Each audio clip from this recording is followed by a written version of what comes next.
PKA 770, just the boys tonight. Taylor?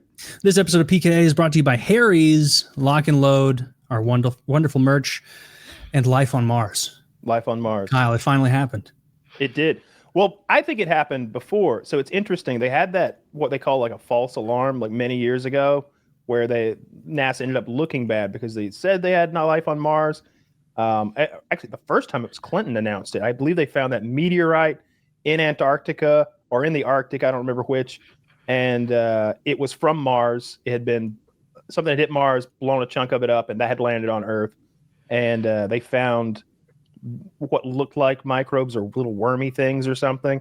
And they were wrong about that, apparently. Or if they weren't wrong about it, I think the consensus was, no, microbes aren't that small. And it was like, microbes on Earth aren't that small. Who's to say that maybe on Mars they're not extra tiny? This is a new form of life you're looking at. But they're like, no, this is no good. But Clinton jumped the gun, I suppose, and was like, we've done it. We've done it. And so then 8 years later or so, NASA, they sent one of their rovers was on Mars, and they had a test for life. I think what they do is they take a sample of the soil and they feed it nutrients that have been tagged with radioactive isotopes. And then when that gives off gases, they can detect those gases coming out of it if it's metabolizing. And so that worked. They were like, oh, it worked. And then the scientists went back on it. They were like, oh, well, I know that was a test for life and it came back positive, but no, we don't like these parameters. And so there was disagreement there and they looked bad there. But this time they detected this a year ago. They've got visual little specklies that they found in a dried riverbed that's like 3 billion years old. And they're like, hey, this looks exactly like life. This looks exactly like microbes. This is a year ago. And they're like, all right, well, we're not jumping the gun this time. Let's figure this out. And they've spent the last year trying to figure out what this is, anything other than life. They're like, all right, that's life. But what else could it be? What else and for a year, they've not been able to come up with any other explanation other than those are microbes from 3 billion years ago that were alive on Mars. And so now they're going to send those samples back to Earth. So I think it's the Perseverance probe or the rover, took samples. It has them, and they're going to somehow send something down, grab those, send it back, and get it back to Earth, and that'll be final. I hope they don't fuck it up, land on the rover. Bullshit. Fuck, which one of these rocks was the microbe rock? Some guy in a headset ooh, promise you won't be mad. I love that. You're going to hate me. Okay, I have to tell you something. Promise you won't be mad. What'd you do? No. First, keep have to promise. I'm not promising that. Holding your pinky out desperately. Yeah, but they better not blow it this time or I'll never believe them. Well, the consensus seems to be that it's life. Like everyone is saying it. The most conservative people who are normally poo-pooing stuff like that, they're like, yeah, that's it. That's what life looks like. Those are little microbes living there and that speckly stuff. To me, it's like, I don't know, man. Looks like a shiny rock. Or okay, I've seen granite that looks like that, but they seem sure. And every one of my internet scientist guys that I watch is like, we've done it. It's official. This is it. And I don't know. I think it's really cool. I have always suspected that life is very common throughout the universe, but intelligent life is very rare. I think that's the deal. I think there's plenty of planets with algae on them. And even more planets with microbes and little goofy things, and maybe a few planets with whole biomes with trees and that lines up with the Fermi paradox, right? Sure. There's a lot of some sort of the Fermi paradox. I think I'm naming it correctly. The thing where there's a filter that lots of life starts, but it's uncommon for life to advance to where we are or even beyond where we are. Well, that's a different thing, but yeah, it's all in the same vein. Well, the Fermi paradox is that that scientist, his name was Fermi, working at on the Manhattan Project in Los Alamos. They were all sitting around the table one day at lunch while they were making the bomb for the Japs, and he asked the question, "Where are they? Where's all the life? We know we can do the math up there, the quintillion possible planets that exist or whatever it is. Where are they at?" And there's tons of answers for where they're at, and that's where like lots of sci-fi goes. You know, the dark forest idea, the idea that the reason we don't see aliens with beacons just blasting off all the time is because you do that, then there's one race that's been alive for 2 billion years, and they go, oh, are those guys smart? Too smart. Poof, and they just snuff you out. The dark forest is only one explanation for the Fermi paradox. That being that, well, there's lots of intelligent life around. We're just all too scared to turn our lights on. Okay, that's one thing. Another is, well, there's lots of unintelligent life out there, but there's some sort of filter that stops these microbes from becoming people. Maybe the and then becoming spacefarer, stable or whatever. It's tons of things that could like stop you along the way. And we've had 5 major extinctions on this planet where everything was essentially reset back to the beginning, more or less. And this planet is kind of nicely protected by Jupiter. And Kyle knows this; he's into it. But like, I guess Jupiter's gravitational pull tends to prevent more asteroids and meteors from hitting us than we'd otherwise get. Yeah, it's enormous. Do we spend most of the time on the same side of the sun as Jupiter, with them more like behind us? Because I know like the planets aren't revolving in concert with one another. It's not like a line. Like so like sometimes they wouldn't be there. Sometimes we'd be over here and they'd be over there. I'm guessing it's equal. Well, that's like, irrelevant. When that one's part's faster irrelevant than the because other. it's creating a gravity well that's enormous, that's rotating, not just. But in any case, the what was I going to say about the thing? Was it related to the Fermi paradox, Jupiter, meteors, microbes? But yeah, anyway, I was just like, so Mars had life, but couldn't stick around. Yeah, not good life. That happens a lot. Very dried up. Mars and Venus were water worlds a few billion years ago. They had rivers and oceans and stuff like that, and they both ended up going in different directions. Venus went super hot and got an incredibly thick atmosphere.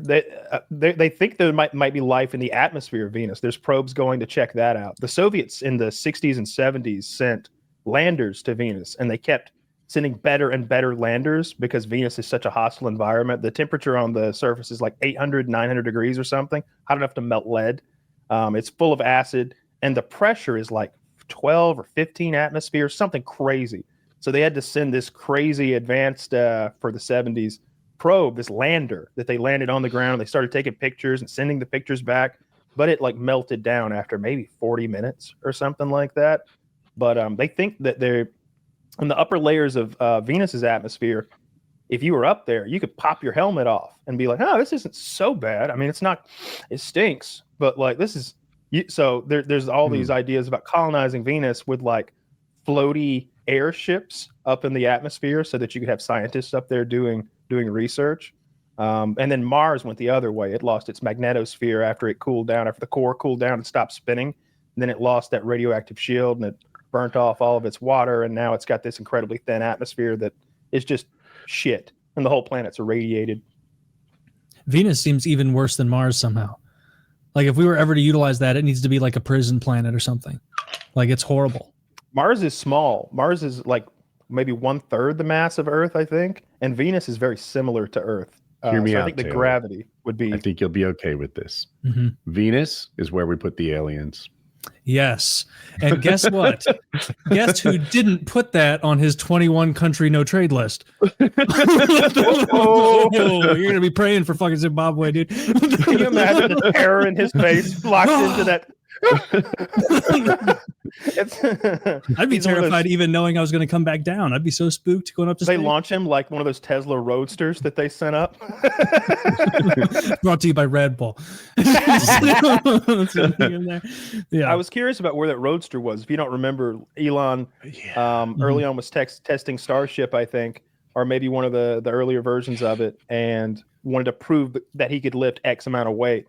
And the other option was launching concrete blocks or something, like they just needed a weight. And then he was like, I got the perfect idea. Let's send up one of my Roadsters. It's great advertising. And it was. And if you don't remember, there's that famous picture of a fake astronaut sitting behind the wheel of a red Tesla convertible. in space. Wait. I need an idiocy check. It was a real fake astronaut, though. It wasn't a Photoshop fake. 100%. Yeah. Okay. Good. That's yet another Photoshop I fell for. They put a suit, behind the wheel. But I was like, where's that thing at now? That thing's out on this crazy orbit now around the sun. Like they showed its path. Wait, around the sun, not the Earth. Okay. Oh no, they launched. Yeah. It says the next notable close approach to Earth is in 2047 at around 5 million kilometers. Yeah, it's been out beyond. Close does some heavy lifting in space talk. Where they're like, it missed us by isn't as far as miles. That's true. Or you'll see some guy at NASA be like, you have no idea. This is coming right for us. A cunt hair away. 1 quadrillion fathoms. It's like, okay, dude. I think when something starts passing within the orbit of the moon, that's scary. That's scary to me. Like, I think the moon's 250,000 miles away. Could crack it in half. Go to the other side of the planet. Now we don't have those pesky tides. I mean, I wouldn't want it to hit the. What if it hit the moon and shattered it and it turned into a ring system around us that slowly rained down on us over time? That'd be fun. Space is terrifying. It wouldn't just stay up there like a ring, like it would slowly. Oh, rings go away. Saturn's going to lose. Earth used to have rings, and Saturn will eventually lose its rings. Uranus has rings. Neptune has rings. And like I said, Earth used to have rings. There's like clear evidence of it. You can see where over time the particles that were part of the rings laid this sediment layer down. Neptune has the vertical ring, right? Neptune or Uranus, I get them mixed up. They're so similar. They're both way the fuck out there, and they're both like a light blue color. Yeah, a couple of who cares planets. Seriously, like what have they ever done for us? The flyover planets. Yeah, they're terrible planets. Mars should be the flyover planet. Jupiter is the coolest one. It's just a damn shame that it's a gas giant, and I don't think there's any way for us to even make cool. We could use the moon, and I get their moons. That would be neat to see. Fucking the giant that was Jupiter, like dominating the sky for like 4 days, and then it would be so ominous. You'd be like, "This, I didn't evolve to be here, dude." I peed late. I can hardly wrap my head around a gas planet. Like the gravitational pull is so big. Why doesn't the gas like get pulled into something more solid? And every time I try to watch a video on like what it would be like to stand on Jupiter, it's like, you'd die, you'd be crushed, the gravity's so heavy, you'd weigh this. Stop it. I want to know, like, what happens if I stand on Jupiter? Like, what does it look like? How is it gooey above? Is it like a metallic hydrogen? Yeah. It's like a cloud. You just whoop right through. I think the center of Jupiter is metallic hydrogen. It has crushed the gas down into a metal. So I think it's like solid doesn't really fit. I don't think, but it may be like a giant ball of mercury that's compressed so hard that it might as well be a solid. I don't know how big that core would even be because Jupiter itself is gargantuan. Like when you see Jupiter compared to the Earth, it's like, oh, well, that's not even close. Like I think the Great Red Spot or something is like 3 times bigger than the Earth. Zach, can you find a picture of Jupiter and Earth like next to each other? Like you see what I'm going for. This is sort of a silly worded question, but yeah. Looks like it's definitely, or who knows? This is just some picture on Universe Today. Maybe it's not to scale. They're always lying. Well, it doesn't say to scale here, and I've been tricked by that before. I think I'm looking at a to scale picture, and I'm like, I feel foolish. That's how. Oh my God! Yeah. See, like the Great Red Spot is similar size to Earth. There. It's actually closer than I thought. Like when you were like, they're not even close. I was picturing it compared to some suns. I mean, to say stars. Like there are stars that make as Jupiter big as a solar system. Yeah, they make Earth look like a speck of dust, and Earth's a lot more than that. Earth. If it was a fast traveling meteor, it would have an impact on Jupiter. It would be a gargantuan impact. There was something, Levy 9 or something was the impact that we recorded a while back. Many years ago now of that hit Jupiter, and it's the biggest impact ever viewed by man. It hit Earth and made an explosion hit Jupiter and made an explosion like as big as Earth or something. You can see it hitting Jupiter and making these huge explosions. Have you ever seen the polar cap of Jupiter? How it's got that hexagon? I don't think so. There's a hexagonal formation on the North Pole of Jupiter, system? And they don't really know. And there's frequently this weird green ball lightning up there that they also can't explain. And when they want clickbait, they're like, alien lights on the North Pole of Jupiter. And it's like, man, those guys are tough. Yeah, right. But yeah, life on Mars. I was pretty hyped about that. I know Taylor always says that microbes don't interest him, but I just think the idea that there can lizard be or life, more, the Taylor lizard or more scale of life, it has to at least be a lizard. I mean, I'd love to see a lizard. Yeah, a lizard would be sick, little space lizard. I don't know. What other parallel starting points would you add? You know, like what's equivalent to a lizard? A mouse? Tadpole? Tadpole. It's got to have a mouth, and it's got to have a way of like locomotion that I can see with my eye. Like I could see it move, not just like, hey, this rock's pretty shiny. Does it need a brain? Because I don't think a Venus flytrap is meeting your qualifications. Yeah, it'd probably have to have some sort of brain, or at least like whatever jellyfish are working with, where it's all just spinal cord and nerve endings or something.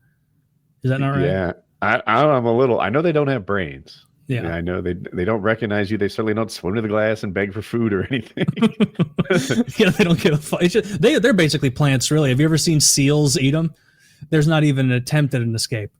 They just float there and get owned. What can they do? They can't do anything. So I guess they are. Have you ever seen scallops react to like predators? Mm-hmm. They do this sort of kind of thing and like try to like swim away. And it's like, man, I didn't think you could do that. I mean, I'm still gonna eat your delicious asses, but like that's pretty cool. Oh yeah, we eat cows. We're not making exceptions for those little creeps. No I graduated from Bovine University. Dude, I finally went back and started watching old Simpsons the other day, and it's so good. It's so funny. It's like really well written, like jokes every 45 seconds for 25 minutes. He's rarely like as angry as you might remember him as. I want to say maybe fixed him in one or two seasons in. Sure. Yeah, he was a little. They were figuring everybody out. Season one, the best seasons are before Phil Hartman died, when you still had Troy McClure and Lionel Hutz. Those were the funniest characters in the whole show. His wife murdered him in his sleep. Or current? I believe current. There's something like there's some drugs to do with it. Like she was into cocaine really heavy or something, and she resented. I don't remember. She probably was thin. Yeah. I could fix it. Hot. I could fatten that bitch up. If you guys had to survive at NASA for like a month without being outed as someone who didn't know jack shit about space, what would your tactic be? What's my job at NASA though? That's important because they got a guy sweeping up, and I can fit right in. No. You're wearing a lab coat and you have glasses on. I feel like I have enough time in IT to like a month. You say a month? Like, Woody, we need this from you. All right. I can give you a date for a date. Like by Friday, I'll tell you how long it will take to do this. And then Friday comes around, and I'm like, oh, that's a 3-week project. That's 4 weeks right there. Damn, that's brilliant. That's really good. I'm nice at this, bro. I'm nice at this.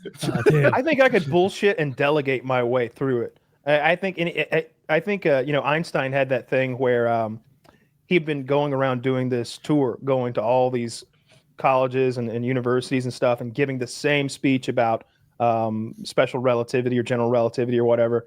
And his driver would always sit in the back of the room, and he'd watch this thing. So year in, this driver has seen this speech hundreds of times.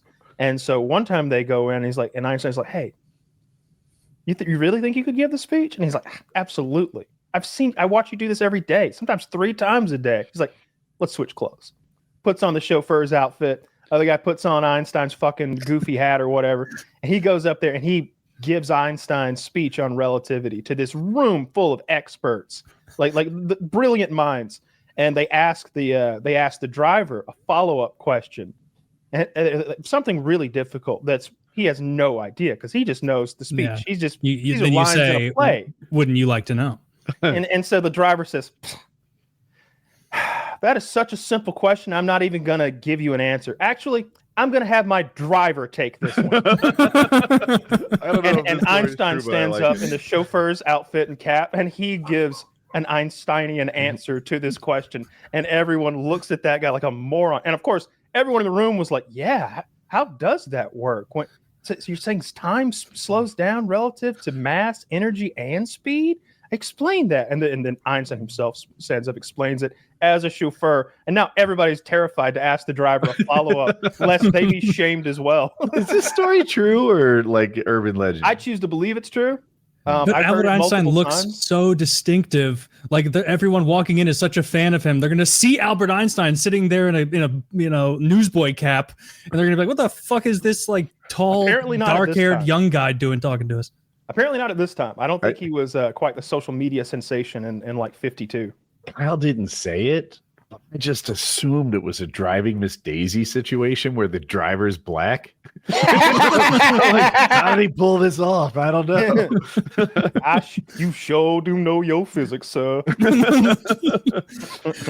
Man, those are really better ideas than mine. I was just thinking that I'd have to like find a way to bribe workers there first to send out emails being like, this guy, don't bother him with anything that isn't a huge deal. He's a bit eccentric. You'll find that out.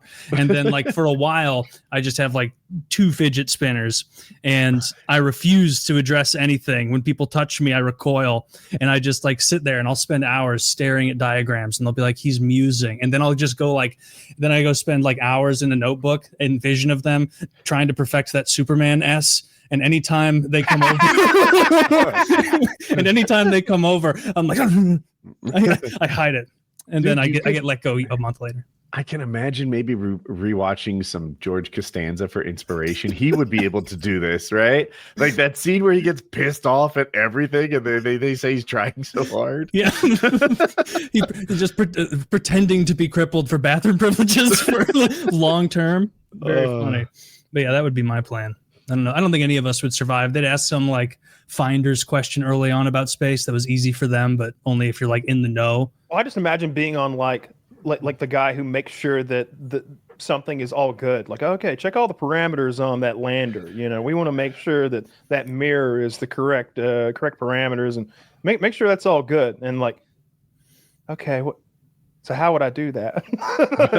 you got like a measuring tape or something? Like you got some sort of I just for sure thought everything was fine. Like, Woody, look at that space shuttle. Make sure everything's in order. All right. Solid. This will take 10 days. Yeah, this will take 10 days. Really? It usually takes my guys 3 weeks. God, Woody has saved us 2 fucking weeks, guys. Let's go. Everybody's like, we're going to Mars, boys. Right? So what is NASA Flathead Phillips? Alan, get this. Is it? Back out 1 screw, right? The 10th day in, be like, I think I see something, boys. And it's like way up there, but you spotted it. I don't know. You might want me to check all these screws again. Eagle Eye Woody just saved us $8 billion, guys. All right, take. You know what? Promotion for you, sir. This one. No.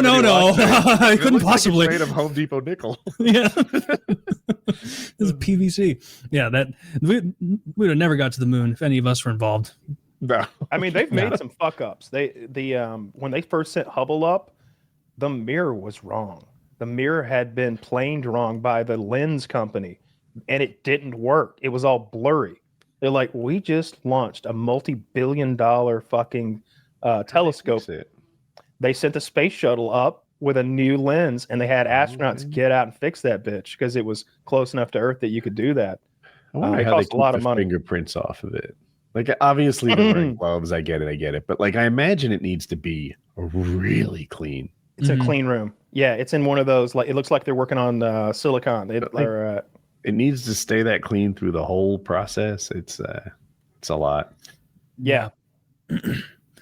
I'm sure they bring like a rag up there with them. And then I think that I'm sure that's what they do. Yes, a little bounty, maybe. Who's got the Windex? Buzz Aldrin. We left the wind. Spits on it. You just had to bring your golden grams, didn't you? Put us over the fucking weight limit for that last bit of glass cleaner.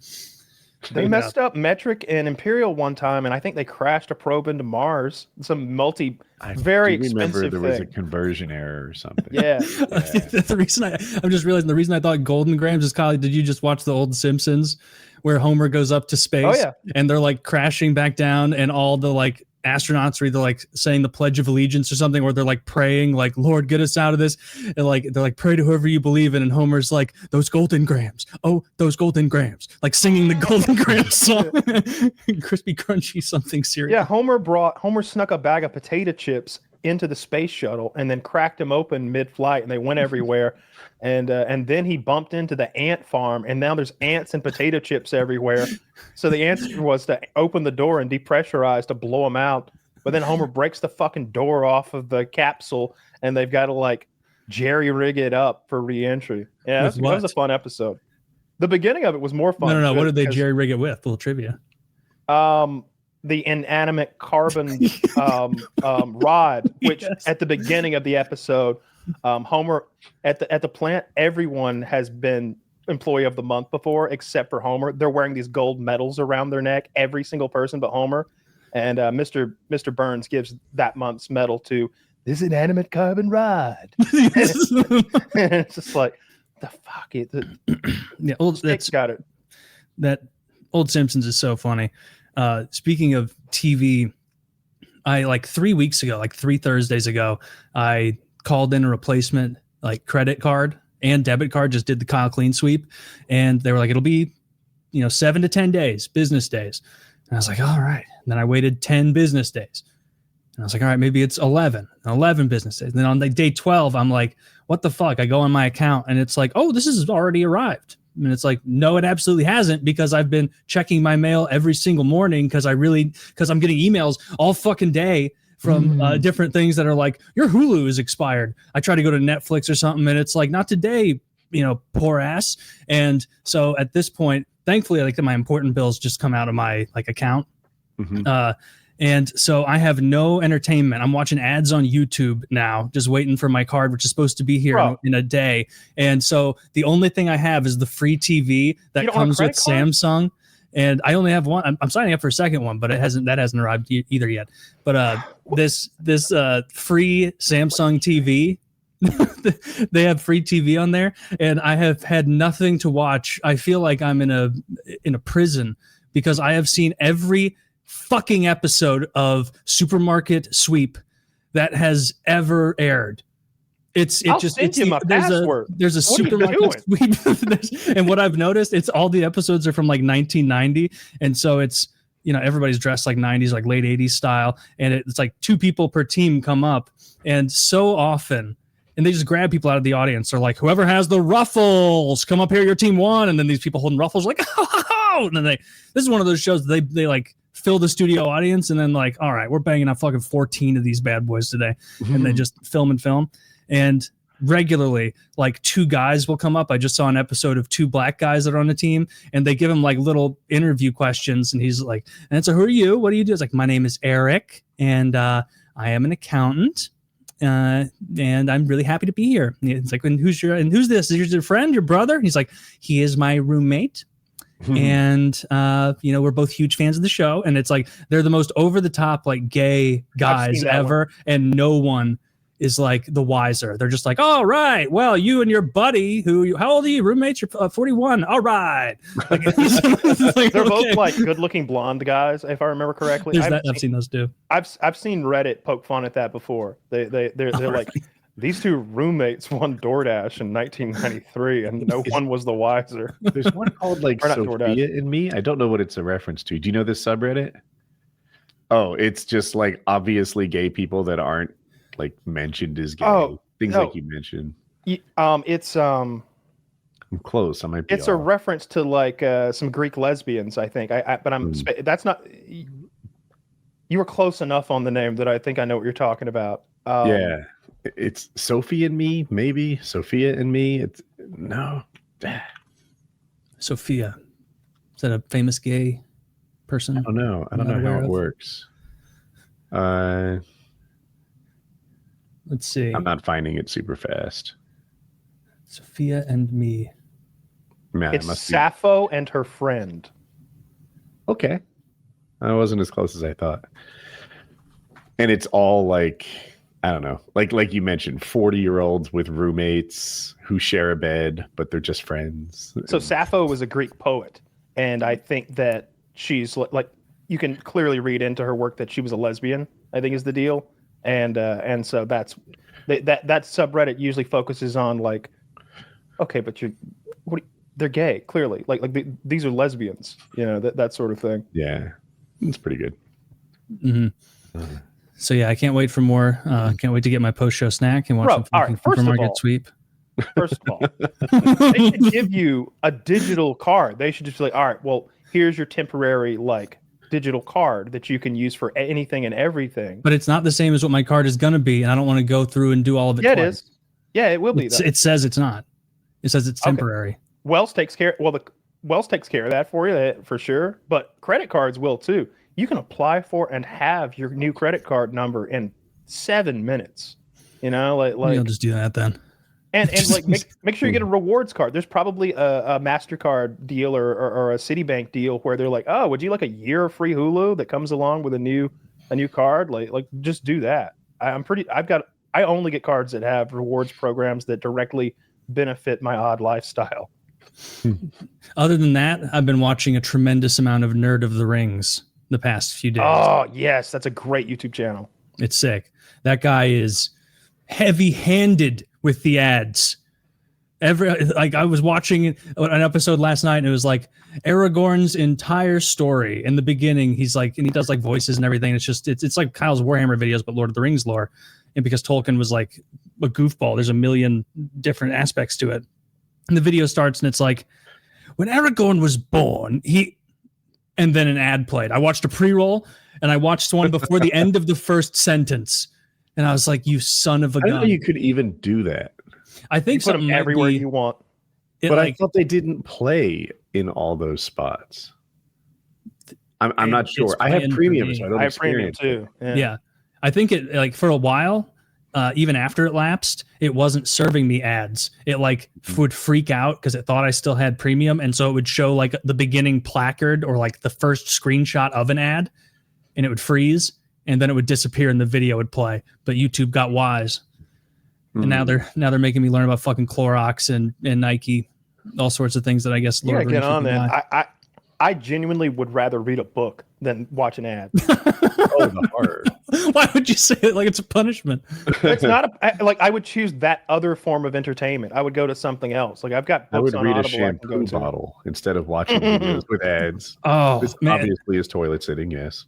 That was the worst way to pass the time shitting when you're like, there's nothing to read. I can't even read about and it was like, back in the day where it's like, this shampoo has a tremendous amount of plastic baubles, like for exfoliation that will go safely into the water supply. Dude, that can't be good. I rubbed my face with that my entire teenage life. Those balls of plastic and the panoxyl or whatever. Yeah. When did they phase that out? For us?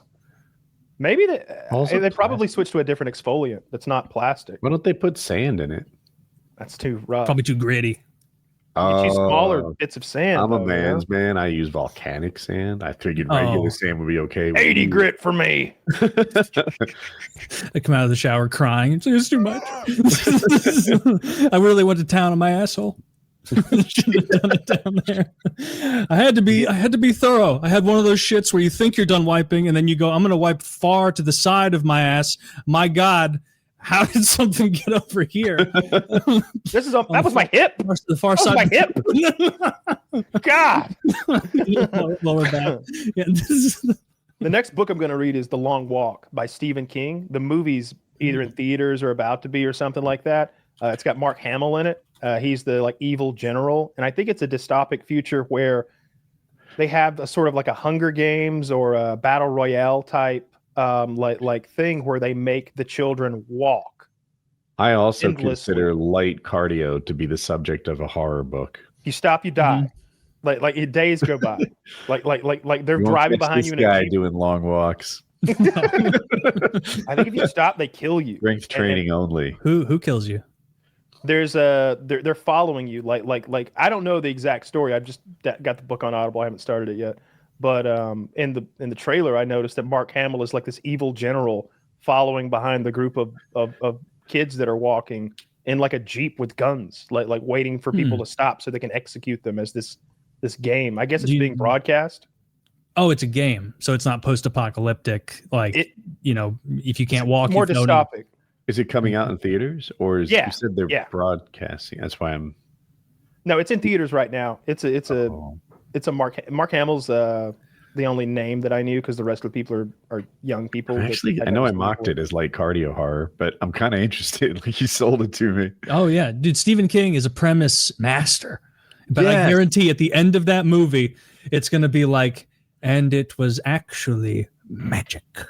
And then it will end. It'll be like, fuck, he I'm never so knows how to end his stories. No. And he writes so many books. It's like he thinks of a new cool premise when he's 3/4 of the way through an existing book, and he's like, "Oh, this is top of mind. I got to wrap this shit up. On to the next one." Because he's like, how many books has he written? Probably 50, 60, 70? 250 more like late. That many? I would guess 250. Yeah. Especially if you count the short stories. Oh, well, I mean like full feature-length books. I would guess. This thing says 65 and then 200 short stories. Oh, nailed it. But 70 books in total as of September 25. I'm counting those short stories. Well, you need to be right. I do. I do. And I am right. I mean, The Mist was a short story. It's in one of those books that's got like 5 stories. Well, the 65 counted novellas. Which I learned not too long ago, embarrassingly recently, like last 5 years. That means short novel. Does that count his Bachman stories as well? That he wrote under a pen name which I think is a huge flex, by the way. If people don't know, Stephen King was already this world famous best-selling author, and there's always that thing like, of course your next book is going to do well. You're Stephen King. Everyone's going to buy it to see what Stephen King has done now. And so he wrote under the name Bachman, like several books, and they did really well and sort of proved his greatness in a way. He was eventually found out by some super fan that like went down the rabbit hole and found him out. But I know that one. Minute. All this Bachman guy does is come up with good premises and bad endings. Seems like there's a lot of panic magic in the last third of these books. Rage was a Bachman novel. That's the school shooting book. That is just banned everywhere. It's not published anymore. I don't. If you buy it, I think you're buying it secondhand. And I found a PDF of it online when you mentioned it because I had never heard of it, and I read a little bit, but it's written in a style of like a young journal, a young kid's journal, and so like it's just kind of jarring and not that pleasant to read. The pacing isn't that of a professional writer because he's not meaning to do that. So. Yeah, I don't know if I'll ever revisit that one. Didn't suck me in the 2 pages I gave it. Oh, speaking of writing style, what do you think about the Charlie Kirk's shooters' supposed messages and how oddly written they are? I've come around to believing it, but I'll stop there and listen. Yeah, I want to hear what you have to say. I really hope that at worst they have removed some messages that were there to like change the context a little and make it seem so oddly written. But the way that this 22-year-old is talking to his also like early 20s like trans boyfriend or girlfriend, whatever, it does seem like an older man. He's calling her my love. And I saw that one reporter, he's like going over it and he's like, oh, it's actually really touching and it's really heartfelt messages. And he's like sort of like gushing over how romantic this that's killer appropriate. is. And that guy had to apologize. Like they went after that guy hard and he had to apologize. Thank you, Zach. I'm still okay, my love, but I'm stuck in Orem. In Orem? What's Orem? I don't know. Is that a city in Utah or something? For a little while longer yet. Shouldn't be long until I can come home. But I got to grab my rifle still. To be honest, I had hoped to keep this secret till I died of old age. I'm sorry to involve you. You weren't the one who did it, right? I am. I'm sorry. I thought they caught the person. No, they grabbed some crazy old dude, then interrogated someone in similar clothing. I had planned to grab my rifle from the drop point, loser, shortly after, but most of that side of town got locked down. It's quiet, almost enough to get out, but there's one vehicle lingering. Get the fuck out of here, bro. Maybe he wrote that, maybe he didn't. I don't know. Okay. I'm on the side of like Woody now, like where I was very questioning at first, but now like, and I saw like a funny joke. Someone was like, hold the phone. You're telling me the guy who assassinated a political figure for disagreement and wrote like weird messages and is dating a trans furry writes weird? Hold on. Like, and I was like, oh, that's kind of funny. Like, yeah, this guy would write like a weirdo probably. But what it seemed to me almost, especially when it gets later, like I think it is them. I think these are legit. But some of the phrasing seems almost in a way to like keep the boyfriend or girlfriend or whatever out of it. Where he's writing in a way where then he can go, or she, whatever, can go, oh, you did this alone? He's like, yes. Like Walter White did that. I can't believe you did. Yeah, exactly. It's like, it feels like a Breaking He's Bad. like, you don't know anything. You always were against me. What am I saying? You don't know what's happening. Like, because he knew he was being, what do they call it? When they listen into your phone, they surveil it. Eavesdropping, tapped is what I'm looking for. They tap the phone lines. Okay. So at first I just accepted it. Perhaps I instinctively just listen to authorities as if they always tell the truth, which isn't true, but that maybe I'm built that way. And then it was Taylor who actually sowed some doubt. He's like, it sounded like cop speak. And I was like, huh? And then I thought of it. I was like, yeah, full sentences, punctuation. This just isn't how 20-year-olds I know text typically. And then it was like, well, maybe the 20-year-olds I know are different than Mormon assassins from Utah, right? Like maybe the 20-year, like what do I know about Mormon assassins from Utah? Like maybe they write differently. Maybe it's a little more thought out. And but that's only part of it. The other part of it is he's alive, right? Like if authorities were to just make up these texts and say, look at the messages where he admits the motive, the weapon, the drop point, the modus operandi, and like every detail authorities could want in 2 paragraphs, like that would ruin their case. This guy would get off scot-free if they faked that level of evidence, foundation for everything. And he's alive. If he was dead, maybe I could be convinced that like they're trying. They just invented this after the fact to see Lee Harvey Oswald, Patsy.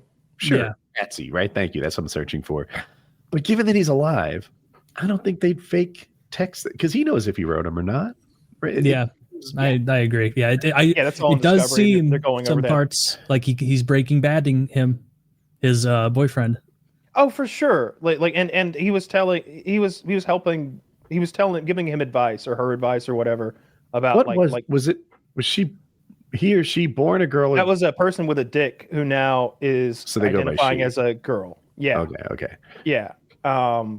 Which is sort of like, I think that's part of why Kimmel is not on the air tonight or whenever he usually goes on, is he was sort of trying to frame the shooter as a MAGA operative. And it's like, I don't know about that one. He was living with this trans furry person and he seems to hate conservatives. And they're like, oh, but his parents are. Yeah. How many times on Reddit have you seen someone be like, my parents are MAGA, but I'm a tanky. like that's so common that you've got some commie raised by MAGA people. Mm-hmm. Yeah, I mean, it seems people like are just very liberal. Like I know I was much Jimmy more liberal when I Kimmel's was off the air because he got a fact wrong, right? And if you look at the phrasing, I don't think he didn't even say he was MAGA. He said they're trying everything they can to distance themselves, implying that he was MAGA, which is pretty close. But it's not that he got a fact wrong. If that was the case, fucking every journalist on the air would probably be canceled. And Donald Trump said he was going after Jimmy Kimmel next back in July, and then he did. And the FCC threatened to take away their broadcasting license unless they got rid of it. It's because he didn't support the president. This is a crackdown on comedians. I disagree on he was very deliberately, because this was a known thing. This was last night.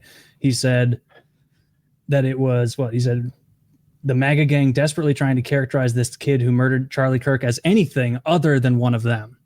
It's very, to me, cut and dry. He's saying it's one of them, and they are frantically trying to characterize it as anything other than that. He's saying it was a MAGA guy, and that's not a mistake at that point in time. It's like he's doing this deliberately to push a narrative. He didn't make, like, it's been understood for days, like most of this entire week who did it. I need to know, like there was a Groyper confusion, I'll call it, right? Like there was a point where it's like, we don't know if this guy is a Groyper, we don't know if this guy's a liberal. Like it just wasn't known before the texts came out. I don't think the Groyper thing was ever genuine. That always felt like a very obvious red herring to me. Like just the messages on the bullets, the choice of target. Like to me, it seemed cut and dry. And I saw, I'll have to find it. Like they're saying he like violated an FCC thing by deliberately sharing misinformation with the goal of like, or not with the goal, but with the outcome of causing harm. And that's what they're saying, because it's an FCC. What is the... Does it bother you that Trump said he was going after Jimmy Kimmel back in July? He's going after everybody. He says Fallon too. Like he said now he's going after Fallon. He said Fallon and Seth Meyers were coming. He's going after what I mean by that is that Trump threatened so many people that when something bad happens to one of them, I can't definitively say it was because of Trump. I think the timeline is he said Kimmel was next, and then after he got Kimmel, he said he's going after Fallon and Myers. Oh, here Fallon goes down, I'll give it a little credence. This is what they're saying he violated, is Section 73.1217. This FCC rule prohibits broadcast licensees or permittees from broadcasting false information concerning a crime or a catastrophe if the licensee knows that this information is false and it's foreseeable that the broadcast of the information will cause substantial public harm. You think all that qualifies? I think he's going after free speech. I think the main thing and dry, it's the affiliate, right? It's the affiliate that like actually carries the show to all the little network, the little channels. It seems like whoever that guy is a very conservative person, because they're still not. They're like, yeah, that's an indefinite suspension off the air. No, that's not good enough. We want an apology to the family, and we want Kimmel to donate to the charity. And we want it now. He's not going to do that. He's not going to do that. If Kimmel had gone on a YouTube channel and said that, like, he couldn't be canceled for it because that would just be him. But when you're on an FCC regulated network, they have rules. And so they're coming after him for breaking or perceivedly breaking a rule about, deliberately sharing information that can lead to harm. How do we feel about it though?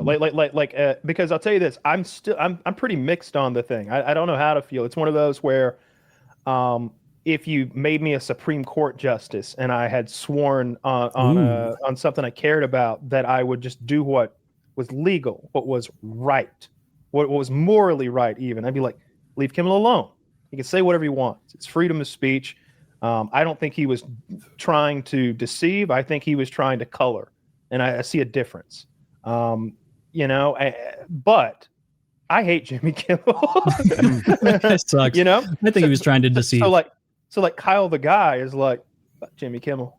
But Kyle the supporter of freedom of speech is like, ooh, it's all fine and good when they're taking Jimmy Kimmel off the air. Let's see how it feels when Hannity gets pulled.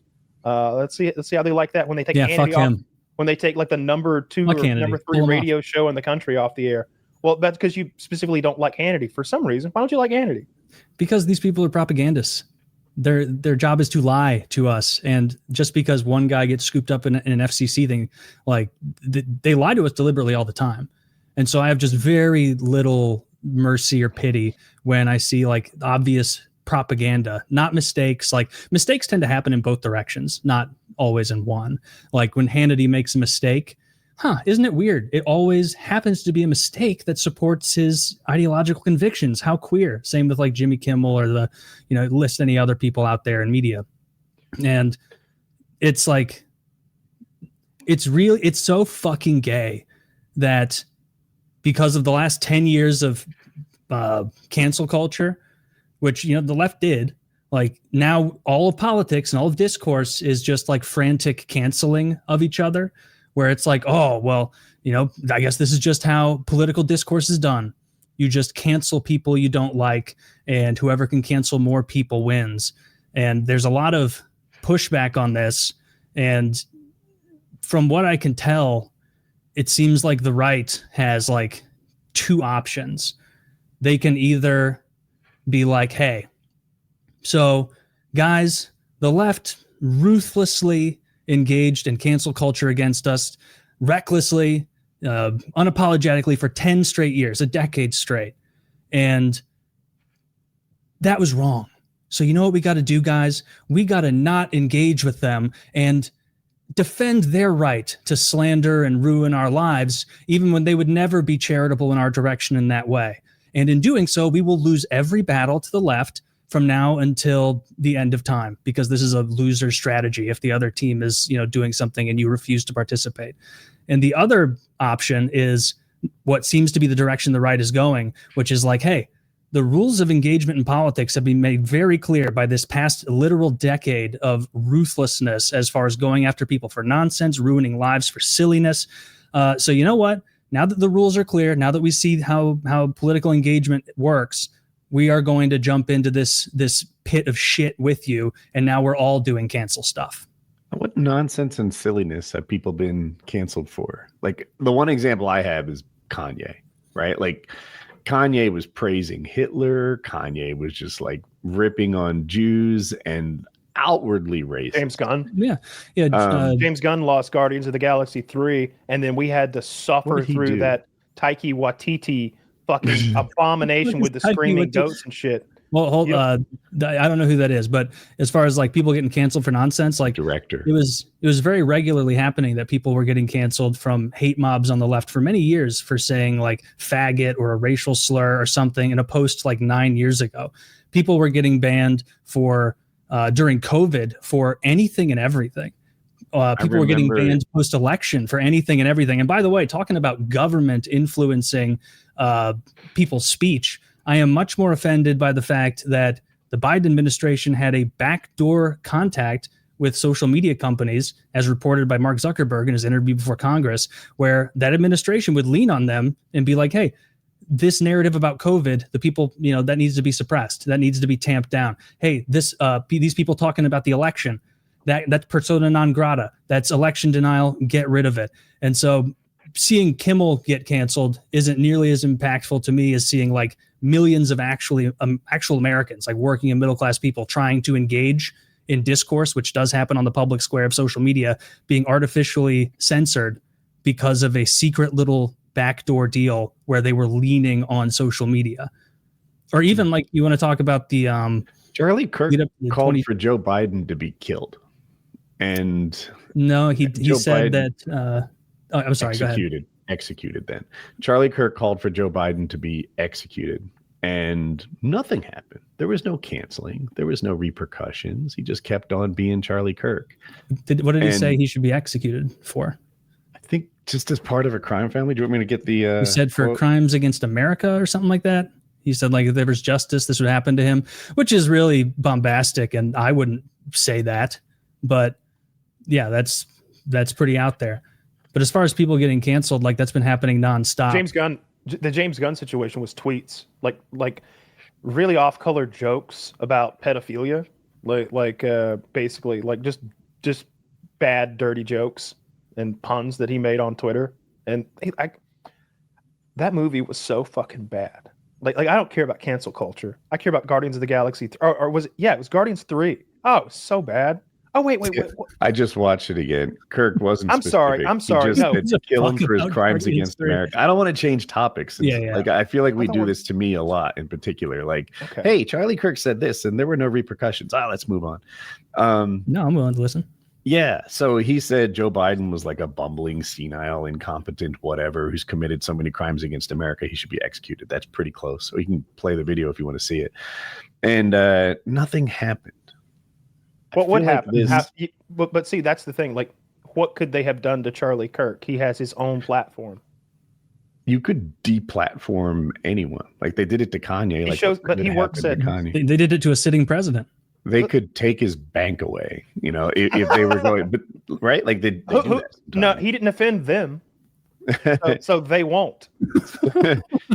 Yeah, I guess I'm Thor, Love, saying and Thunder, by the way. it always seems to That be was good. some woman screaming at a convenience store employee to go back where they came from because of the color of his or her skin, who gets canceled. Yeah, but they get fired by their employer down at the DMV or whatever. Charlie Kirk doesn't have that. He has his own multi-million-dollar company. You said the other day how much money he was worth. If the crazy happened, I think Trump would do something. If someone said Donald Trump should be executed for his crimes against America in a position as prominent as Charlie Kirk, I don't think Trump would do nothing about it. People do that constantly. Go on any social media platform; it's everywhere. And when you said that you were like, when do people get canceled? Persons for nonsense? of prominence who did it like that has a platform. Charlie Kirk had the #1 conservative podcast, right? #1. Yeah, he did. Because Steven Crowder changed his Twitter thing from #2 to #1 as soon as Kirk died. But what a douche. I'm sorry. Anyway, so if the #1 conservative podcaster or the #1 liberal podcaster called for Trump to be executed for unspecified crimes against America, I don't think Trump would just look the other way and let that go. Yeah, the kind of proof is in the pudding. Evidence. Like, the pudding is Jimmy Kimmel and Stephen all Colbert. The time. Like there are liberal podcasters out there who say like they wish he was assassinated. Who said that? Like I've seen the clips from like Kyle Kalinske saying like, oh, it would have been better if the bullet had hit him. Like that was very very common. His wife's a podcaster too, right? Christy Bell. If they're married, then I guess so. But like this was not an uncommon thing. Like people say violent things about Trump all the time. And I don't think that it's a good example of like, well, the literal #1 guy with the largest platform in conservative moderate media, he couldn't be canceled. It's like, yeah, but like they try to cancel people over everything. They tried to cancel that dude they tried to cancel the father of the kid who wore face paint at a Chiefs game just a couple of years ago. They tried to cancel the OK guy. That someone in Trump's first administration lost their job for doing this at the camera because the media freaked out and said that's a white supremacist dog whistle. And that was still at a time where the left had all the cultural cachet. And that's what matters when it comes to getting someone canceled, is like how much current cultural cachet you have to wield. And people also just on low levels, like not having their lives destroyed, just simply censored. Like you went non-regime mode on COVID, on the election, on things like crime stats, things like who's to say. Like you say these things on social media and they would censor you. They would deplatform you for it, not for any other reason that it was a no thought that you're not supposed to notice. And this has been rampant. Like it extends all the way from just destroying people's social media platforms, excising them, all the way to like actually trying to ruin their life. Like they tried to ruin Rittenhouse's life. For like what everyone agreed, or everyone who watched it was like, yeah, he got attacked by 3 lunatics and he shot all 3 of them, and he hit a pedophile, a wife beater, and some other ghoul.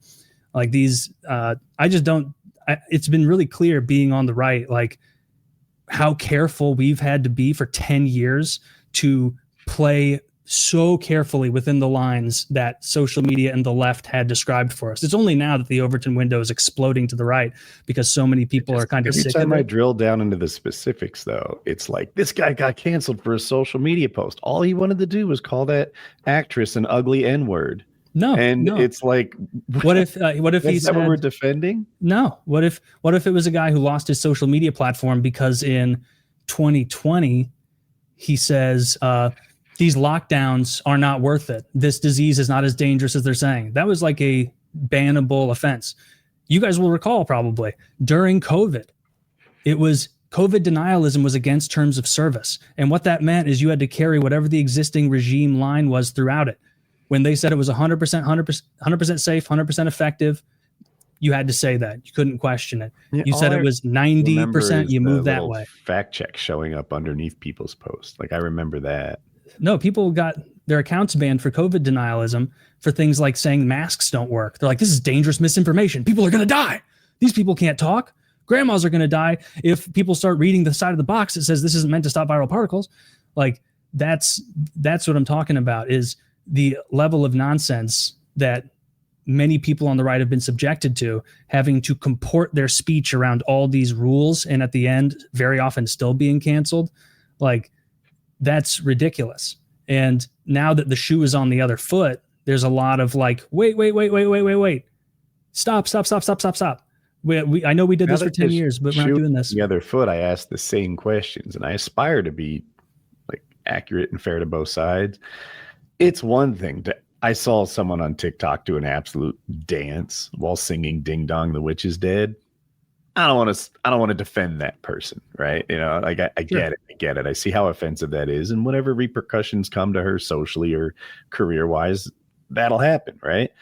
But if it's, I just don't particularly agree with Charlie Kirk's views, and that person gets canceled, now this is not one person has been canceled. Not one person. Find me a person that has been canceled for saying, well, there's a difference here, because people on our side were getting banned and removed from social media from sharing FBI crime stats or something, and people on the left right now are getting canceled for. Dude, there's a ton of people like that. There's like never any examples when I say who or Sherry Tenpenny, an anti-vaccination activist and physician known for false claims about COVID vaccines. She had all of her social media banned, were suspended and for spreading misinformation. Her medical license was suspended by the Ohio board for failing to cooperate with that investigation. I actually have that's a UK lawmaker. Well, the UK is way worse than we are. It's way worse than us. I have an excellent example of cancel culture. James Watson, one of the discoverers of the helix DNA structure, made a very glib comment, like not glib, wrong word, but just like passing comment. Not that he was making no value judgments or anything. He just said, well, yeah, like there's an element of genetics and biology to behavior, and there's elements of genetics and biology to race. Like we understand this through DNA, and he was so canceled for saying that. The discoverer of DNA, for just saying this in passing. He didn't say, and therefore, like it was just stating stuff. They made him destitute. He was removed from his job. He had to sell his Nobel Prize to find money. A millionaire had to buy his Nobel Prize from him and then give it back to him so that he had enough to live. Of gold. This guy was totally canceled for saying a no thing about science. And like, whether or not you think that's totally absurd or you agree, that's beside the point. But he was canceled because he said something that was ideologically a no thought to the people that currently had cultural cachet. Bad. I won't defend that. Yeah. Like you shouldn't feel the need to defend it, obviously, because you're not these people. Like most of these people are fucking crazy. You're not the one calling for people's heads. Less crazy. Well, none of us are sane, but yeah, it's just it sucks that this is what politics is now, where it's like both sides have, like, it's funny that the right is so retarded. It took them 10 years to be like, oh, this fucking works really good. That's why they do it. Like this is actually a really elite tactic. Like it's fun to hear that from the right, because I feel like the left is so retarded that they've been taking it on the chin for, like, gerrymandering is a good issue, right? Do both sides gerrymander? Sure, but it's like 90-10. It is we're fucking midget soccer, and these guys are the European League over there, and it's a whole nother level. And it's like, well, I mean, get your shit together. I literally heard Schumer, this is a few months ago, and I forget the specifics, but they were like, why aren't the Democrats fighting back? And he mentioned that he had just written a sternly worded letter and sent it to the president of the United States. And I'm like, well, I'm glad we got warriors like this guy standing up to the president with his sternly worded letter. Well, but the answer to that is there's nothing, and it's what I keep going back to. Whenever I see like one of those silly Reddit articles, like Trump administration reeling after latest report, it's like, no, they're fucking not. They're laughing. They won years ago. It's over. It's over. Like the judges are in place. The Supreme Court is in order. All of Congress is in order. He has the executive branch. He's taken vast control over any number of things, and no one has stood in his way yet. Like. You've already lost, and you can't win until maybe the next election cycle. But even then, you can't undo some of the things he's done ever. Like decades from now, you got to wait for these lifelong appointees to go. Things have been redistricted. Like there are judges in place with lifelong appointments. Yeah, but they're old. He already, not all of them. Look at the Supreme Court. He specifically picked a bunch of 40 and 50-year-olds. Like they're in there for the long, and 52. We always say this, it's always the thing. It's like, hey, today's 40-year-old ain't the 40-year-old of your youth, or and it's whatever age. Right, that diabetes guy was younger than me. Yeah, Wilford Brimley. Yeah, Wilford Brimley was younger than me. I have diabetes and my feet hurt and my hands sting. I can't eat anything I want, and I want to end it all. What I'm saying is, like, Kavanaugh is probably going to live to 80 or 90 or 100. Easy. This is a multi-millionaire in a prominent position who looks healthy. He's not going to go early. You're going to be dealing with Kavanaugh decisions until 2060 or something like that. It's not going to be over anytime soon. And we see what they do. They go out on their shield at the Supreme Court. Oh my God. They'll be like I remember Ruth Bader Ginsburg was like being wheeled in an iron lung, not even able to contribute. And all the Democrats were like, please, you've got 6 weeks to resign. And she's like, eat shit. Feinstein was an inspiration to every other politician. She looked so bad. Especially that dude, Chuck Grassley, the Republicans. That guy's like 102. Stepping down, I think. You're not wrong, but I think that he did say it was time for young blood. Unless I'm conflating him with someone else. I don't know. But yeah. Now the Democrats are completely with it. There's about to be a budget showdown. And you need 60 Senate votes to pass it. So they definitely need Democratic Senate votes. Now the Democrats are going to try to figure out how to play this. If they shut down the government, I think the public will look at the Democrats as the reason why it shut down, which is the side that will get the pressure and the side that will cave. Sure. So that's the only lever I know that they have to pull. We'll see what they do. And before we see whatever this tweet is, I had one more incredible example of the cancel culture thing. Do you guys know who Douglas Mackey is? No. His online moniker was Ricky Vaughn. And in the 2016 election, he posted memes that were like, hey, remember to go out and vote for Hillary on November 7th. And the election was like November 6th or something. And he was posting a meme that was like, hey, tired of the long election lines? Tweet Hillary to 4099 to vote. And, he got in trouble for that. And the first week of the Biden administration in 2021, the DOJ arrested him and they threw him in federal prison for 7 months for memes. It sounded like an election interference, though. It sounded like he was confused. Yeah, Jimmy Kimmel made that joke 2 years ago. Or before this election, not 2 years ago. Sorry, 9 months ago, 10 months ago. I need to see that. He was like, "Hey, guys, go out there and vote, and maybe do it. Take your time. Maybe go on the 7th. Who's to say?" And it's like, okay, that's verbally, so it's clear it's a joke. But like, if you think you can vote by texting Hillary to 40999, you're retarded. Like, probably wasn't an educated voter anyway, eh? Probably not. But I could see myself. By the way, I always say that's how we should vote. Look, American Idol got it right the first time. Okay, text in to 490 and let us know who you want to win. And why don't we vote? That is so hard to secure. We don't secure. Get everybody on WhatsApp. The thing I want to put out, I feel like the topic's about to shift organically.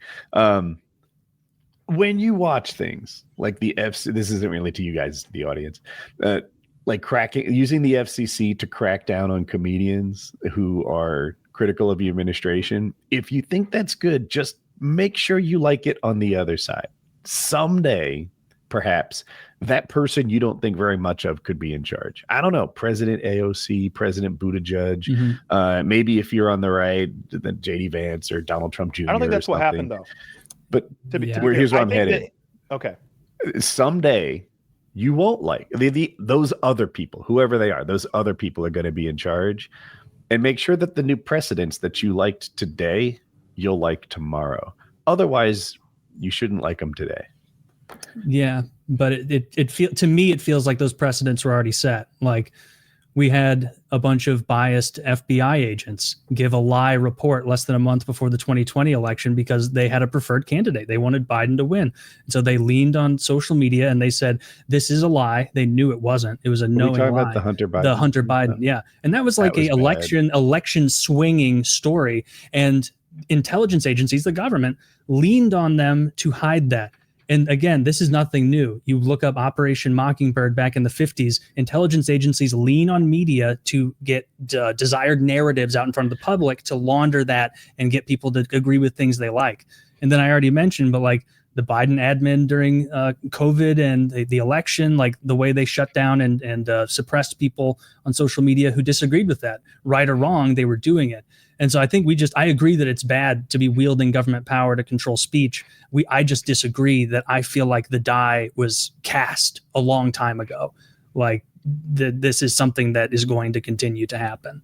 I also think that people on the left, a lot of them had maybe never heard of Charlie Kirk or didn't realize how popular and influential and well-connected he was, because they thought that they could just talk shit about him and like, who's going to do anything about it? And it's like, everyone that you know that's in power is going to do something about it. And they're going to take advantage of this for sure and nail you to the wall.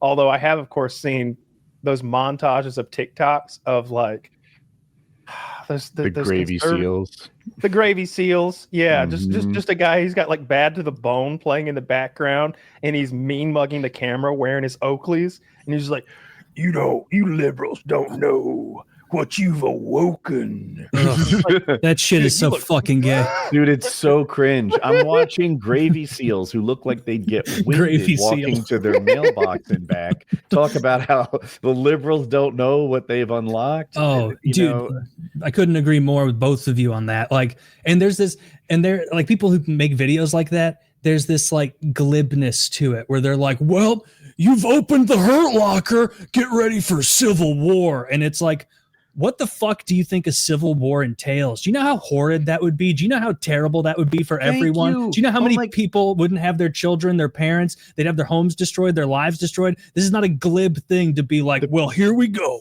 To add to that, the people who like civil wars are losers, right? If your life is at all together, you don't want civil war. You're like, you know what? I get the Kimmel's off the air, but I'm not ready for civil war quite yet. You know, my air conditioning's still cool, and I had a great day on Night Rain. So maybe we don't lose all that. And these people are fat and they're running around, and it's like, what are you talking about? It would be a nightmare for everyone. This is exactly what I was talking about. It's so funny. I don't think we can show it because let me make sure that there might be music. Yeah, there's fucking music. Yeah, it's lame. But it's just. It's the most embarrassing. Well, let me see if it's captioned. Yeah, it's not captioned well. Oh, no. It's just, but it's these, they're in their bathroom mirror. This one guy's wearing a leather jacket and sunglasses like he's in the lamest version of the Matrix you can imagine. He's like, you don't know what you've done. He's got a trench coat on. Yeah. They're all like that. And it's so embarrassing. This tough guy act that works on no one. That there is not a single person in the world who sees that and goes, oh no, that guy's mad. We better watch out.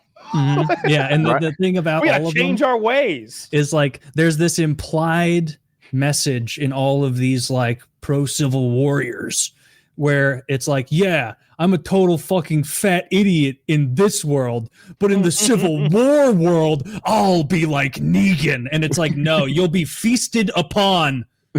You'll be feasted upon. But yeah. If you're excited about a civil war, you're just telling me that you don't have it together in the actual world. You'd be better off going to community college and learning a trade than you would be advocating for civil war. Yeah. Go succeed in the actual world. It is unbelievely gay. Like, where are you going to get your diabetes medicine, dude? What are you thinking? I'll see those like on my feed, and I'll literally like see the beginning of some guy who's 150 pounds overweight wearing plates, and it's like I'll scroll past it quickly because I get that like that tooth feeling where it's like, ugh. This is so embarrassing. I put myself immediately. I imagine myself being like, "Hey, fellow warriors," and it's like this is so embarrassing. Hello, patriots. Fellow patriots. I don't understand, and that tough guy act like that like the sunglass thing and the mean mugging the camera and the flexing when you're 60 pounds overweight. It's so embarrassing. I It's either zero self-awareness or just a funny guy who knows how to tickle that bone. Like, I'm sure there's a few people like that, and the best part is you can't tell the difference, and they don't want you to be able to tell the difference. Yeah, there's definitely some who are like, watch this, I'm gonna make an absolute imbecile of myself. My new character, Gravy Seal, Kyle Rittenhouse, Trayvon in 99, and I'm gonna fucking stir the libs up. I'm gonna rustle some Jimmy. Kyle, are you sure it's not a little too heavy-handed to wear the pregnancy practice belly underneath your armor? No. It's these people won't buy it. They'll believe this shit. I saw people comparing the Trayvon Martin thing to the Charlie Kirk thing today. Like, hey, they made fun of Trayvon, and it's like, you mean the criminal who was killed by a heroic neighborhood watchman? Where they had to let him off because he was like, yeah, I was following him because I thought he was going to commit crimes, and then he attacked me and he started beating my head off the back of the pavement, as you can see, and then I shot him, and it was from point blank range from the angle of being on the bottom. And it's like, the problem was that guy turned out to be an absolute scumbag. Yeah. Like he got into more trouble, and I think he beat his wife and got into this weird, like, crazy situation. He was also selling maybe artwork that he was painting of Trayvon dead. The crazy thing is, I didn't know this guy personally, but like a friend of a friend, like, immediately jumped on the bandwagon and printed out Trayvon Martin shooting targets for $1 a piece online. He made $1 million in short order.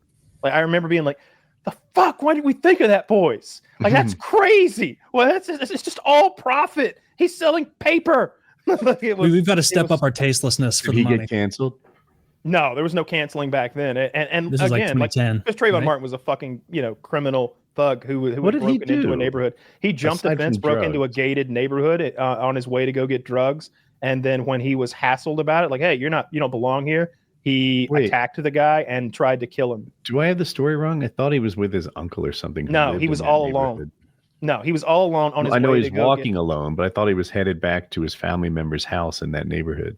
No, not in that neighborhood. No. He climbed a fence into a neighborhood that was gated that he didn't belong to because it was a shortcut to go get his lien. Otherwise, he wouldn't have had to climb he was going to his uncle's house on the other side of the cul-de-sac. He was visiting his father's fiance. I don't know. I didn't know about like the uncle not living in there. His father's fiance lived in the neighborhood. That's why he was going there. I just knew like the like forensic data they said was like, Zimmerman shot from his back at like point blank range, and he had sustained wounds to the back of his head from being hit off pavement or something. His father's fiance lived in that neighborhood, and his father was there at the time. So he just went out from that house and he was headed back home. I think that part's right. But what's definitely right is he wasn't just in some neighborhood he didn't belong in. He was visiting his dad. That's all new information to me. I mean, that part doesn't seem to matter as much as the attacking, trying to smack someone's head off the pavement and then getting shot. I've seen a lot of videos this week. It's been a good week for like justice porn, I think, because I saw there was some like Charlie Kirk memorial at a college, maybe in Texas or Oklahoma, somewhere in that area. It's what it feels like. Broke it. Well, no. I saw that one where the guy just stomps through the memorial. Which is sorry, I should have let you finish. But there was this big fat black girl, and she was attacking this guy who was just holding like a "Remember Charlie Kirk" type sign or something and she slapped his hat, like slapped him in the head, and then like it's not on camera, so I hate to even say it, but all the reports say that she also attacked 2 other people, but they arrested her and then they expelled her from the school. I don't like cancel culture. That's Supreme Court Justice Kyle. He doesn't like that. But PKA Kyle really enjoys the idea that lady can't get her education now. You just said she assaulted people. Yes, she did. Yeah. Well, that wouldn't be like what's on camera is she flipped his hat, which is assault. It made it go up an inch. It didn't knock the hat off or anything, but it made the hat rise an inch. Yeah, you don't touch people. You're right. I don't defend it. As a matter, if I saw someone with a pro Charlie Kirk billboard, I would just keep walking, do my own business, run. let that guy be himself and express patriot. himself. This guy's not doing anything wrong. I don't agree with his politics, probably, but that is not a reason to walk up and hit somebody's hat. He gets a sniff of your liberal aura. That'll be it. No, I saw like that other blood guy. in the water to a conservative patriot like him. I'll just be wishing I didn't take offense to light cardio. Like I mentioned at the start of the show. All you'll have to do is just long walk away, and then you'll be fine. Did you see, Kyle? Did you mention this? That other vigil, or like it was some pro Charlie Kirk thing. I guess not a vigil. It was at a school, but the guy who was like hassling everyone, like pretending to die, and like jumping up on the statue and like doing like a faux death and like celebrating it while everyone's like R.I.P. Charlie Kirk. Yeah, it was pretty tasteless. Oh, so there was like some sort of memorial or vigil type event, and he was mocking the video. Yeah. Like I've seen a lot of videos of that. Events of his death. That's tasteless. You can't be tasteless for sure. And whatever consequences come their way, because that's pretty vile, right? I don't think the government should necessarily come down on that, but if their employer or school or whatever says we don't want you with us anymore, that makes more sense. I saw Don Lemon, who formerly at CNN, now he does street interviews for like on his Twitter or something like that, I guess. I always hated him. Dude, he goes up, he sees one of his people and he goes up to this large black lady and he's like, "Hi, what do you think about the Charlie Kirk assassination?" She's like, "Oh, that was awful. That was a good man. That was a good man. That's terrible what they did to him. You can't kill people because you don't believe what they believe. That's evil." And he's like, "Really? You think he was a good man, even though he had things to say about black people and women? I can't judge him. I don't know what was in his heart. Only the Lord can judge him." And Don Lemon's like, "Fuck, one of you. I thought you were one of the good ones." Salute. She is one of the good ones. Like his side, though. I hope that's what I would say. If he's like, "What do you think of the Charlie Kirk?" I'd be like, "Well, I didn't really agree with his politics, but I don't agree with this assassassination even stronger." That's how a sane Charlie person Kirk would on like everything. push back on it. I've heard Charlie Kirk's speak a bunch of times. Like one of the things that's getting thrown like in their face, I suppose, to some extent, is they asked Charlie on, might have been a podcast or something, like one of those group of people sitting in sessions, and he like if he would allow his daughter to get an abortion if she were raped, and he said no, and they're using that against him, and it's like, I mean, this is a hardcore Christian conservative. This man truly believes that is murder. So you kind of had to know where he was going to come from on this. And like phrasing it that way is clearly trying to make some hyperbolic hypothetical. I get the point, but still, like, you expected him to say, "Oh, well, I'm a hypocrite, so I would absolutely murder the baby." To me, like, it's not what I would do, but I can see how a good person would give that answer. I don't understand why that is ammo the left is using against him. It doesn't make sense to me, because like when you put yourself in, like, or at least the best I can, what I imagine his beliefs to be, that question to him is, "So would you kill your grandchild?" Right. Like that's how he hears that. And he's like, no, I would not. Like it's just different ways of parsing that and seeing different priorities. Yeah. Either way, pretty gay. What's all going on? Yeah. Well, here's an awful story. This one's just really rough. If you go to the right underneath my like list of people that got canceled, it ends with the word Holocaust and spreading backs. There's a Twitter link. This guy got caught in the act. He's a DSP worker. I don't see. I'll relink it. I see Discord app, Reddit, cringe TikToks. Here. CX.com. Oh, it was that one. Sorry. Yeah. Okay.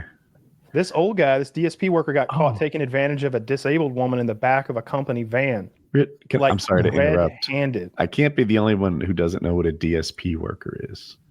Let's see. Oh, okay. I thought you knew. I'm sorry. I don't. It is a caregiver who works directly with individuals with intellectual or developmental disabilities to help them gain independence, live in their communities, and improve their quality of life. Direct support professional. Okay. And he's terrible at his job. He is raping this woman in the back of his van. Here's his mugshot after the fact. Unfortunately, nobody beat the shit out of him. Anthony Alcorn, 69, of New Charlie was charged with 2 counts of kidnapping and 1 count of rape and gross sexual imposition in Dayton Municipal Court on Wednesday. I was hoping he was changing a diaper. So you guys can't see this video, but there's a woman on the back of her van, and she's basically knees up missionary position. And I know he's a DSP worker, which I've just learned is someone who cares for.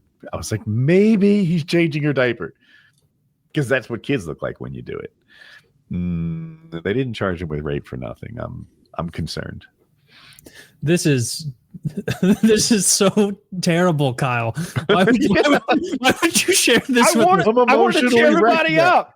I want to cheer everybody up. This old developmentally disabled lady got taken advantage of, and now this is so upsetting. You see her like she's so intellectually disabled that like she has no capacity to fight back or even seemingly recognize at all what is being done. And you know that what was she wearing? Kit, like it's a joke, like a Taylor. I'm saying like I'm trying to victim blame.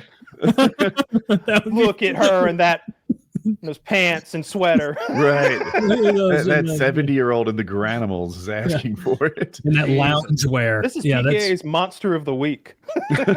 Yeah, this is the Can I bad tell you guy about my open support case?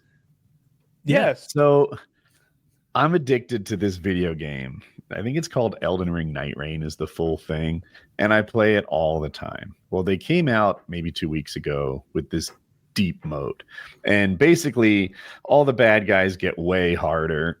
A lot of the thing, like used to be you pick up a weapon and they're like, hey, if you hold this weapon in your pocket, you hit 6% harder. And when you heal, you get like 10% more. And now there's negatives. If your HP ever drops below 100%, you start to rot. It's so much harder.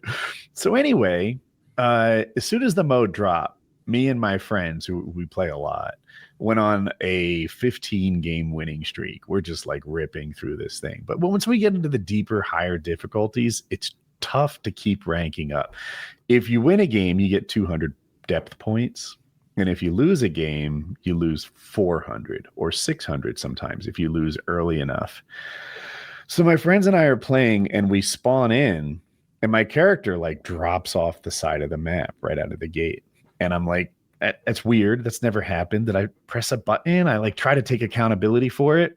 It becomes clear there's a bug in the game. I spawn in again in this city. My two friends don't even have a city on their map. It's called an earth shifting event. It's rare. I have it and they don't. We're supposed to be playing together. We're supposed to drop in together as a team. And I'm like, I'm in Noclateo right now. They're like, we don't even have Noclateo. When I open the map, I can see this little circle with a color that tells me where they would be. I'm standing next to them, but I can't see them. My map is different. My monsters are different. The field bosses are different. Everything's different for me than it is for them. And we can't play together. So anyway, we play together, like even though we can't see and we're doing different things. I'm just playing solo for a minute or two. And they're like, Woody, would you drop out? Everything we're facing is scaled for 3 people and we're getting wrecked. So I drop out. And I play a solo game, I win. And then we play together the next game and everything's fine. Except when we won, instead of getting 200 points, I lost 400 points. I've been robbed of 600 points that I'm entitled to. And it's so hard to get these points, to get these wins. And penalties are so harsh. Like you win once and games are an hour long. Games take an hour. So you lose and your last 3 hours of victories have been wiped out. And I'm like, I'm writing a sternly worded letter to this company. So it takes me like 40 minutes to even find. I've never opened a support case with a gaming company before, but here I am. And I lay it out and they write back really professionally like, hey, I understand. And then they describe the problem like the way that I described it. They fully understand it.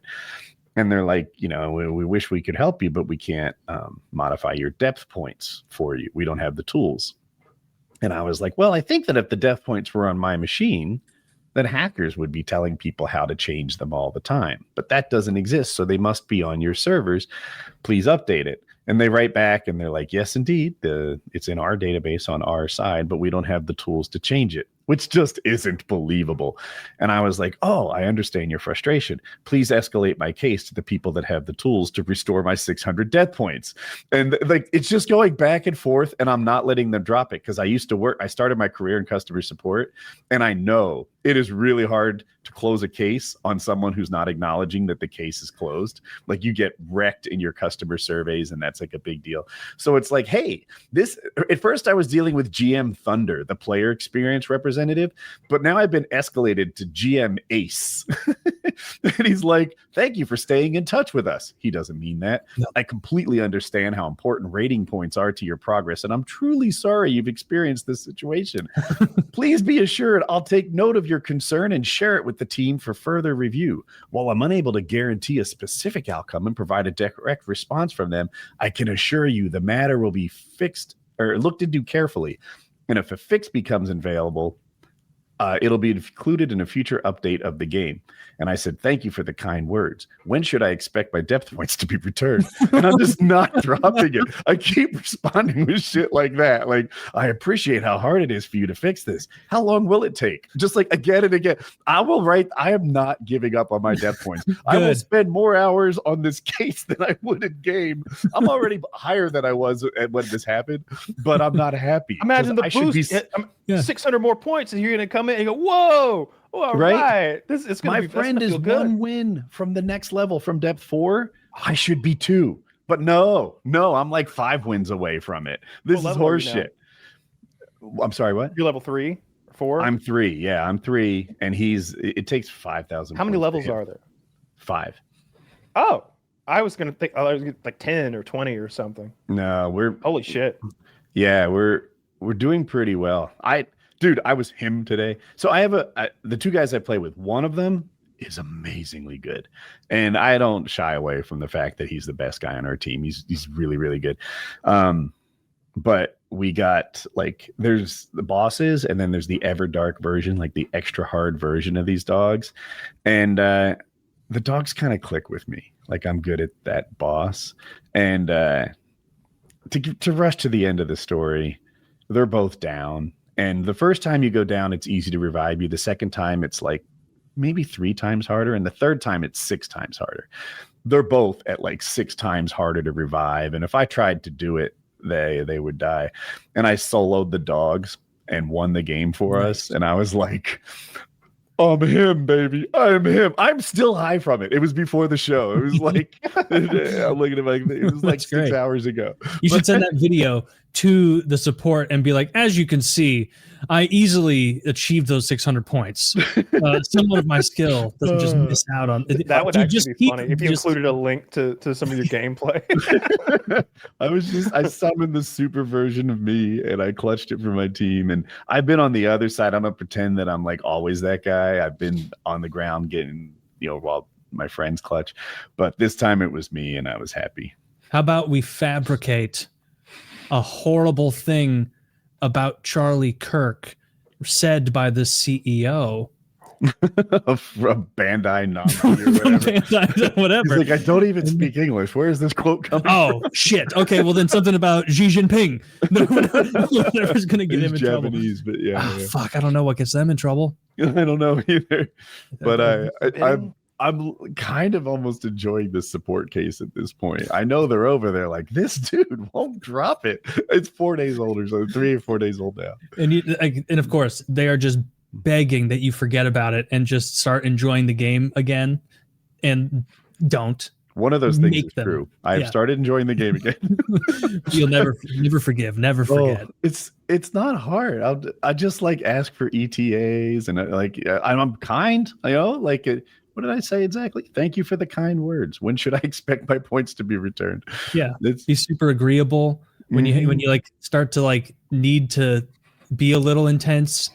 Just say that just use the word unacceptable, because that's how you have to go that way. This is legit advice, and I think I heard it from Taylor first. Never use bad words. I swear, the second you're like, this is bullshit, they're like, whoa, my virgin ears. We really need to pivot this conversation to be about your use of offensive language.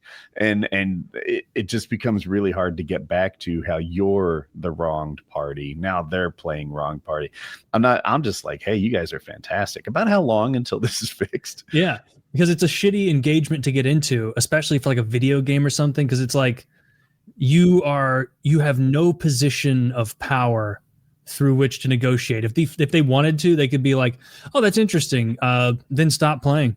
Like, whatever, fuck you, you're not going to stop playing, are you? So you just have to be like so agreeable and so fucking irritating, but in like a sickly sweet way, where they could like go back through the logs and be like, damn it, there's nothing that we can terminate for cause here.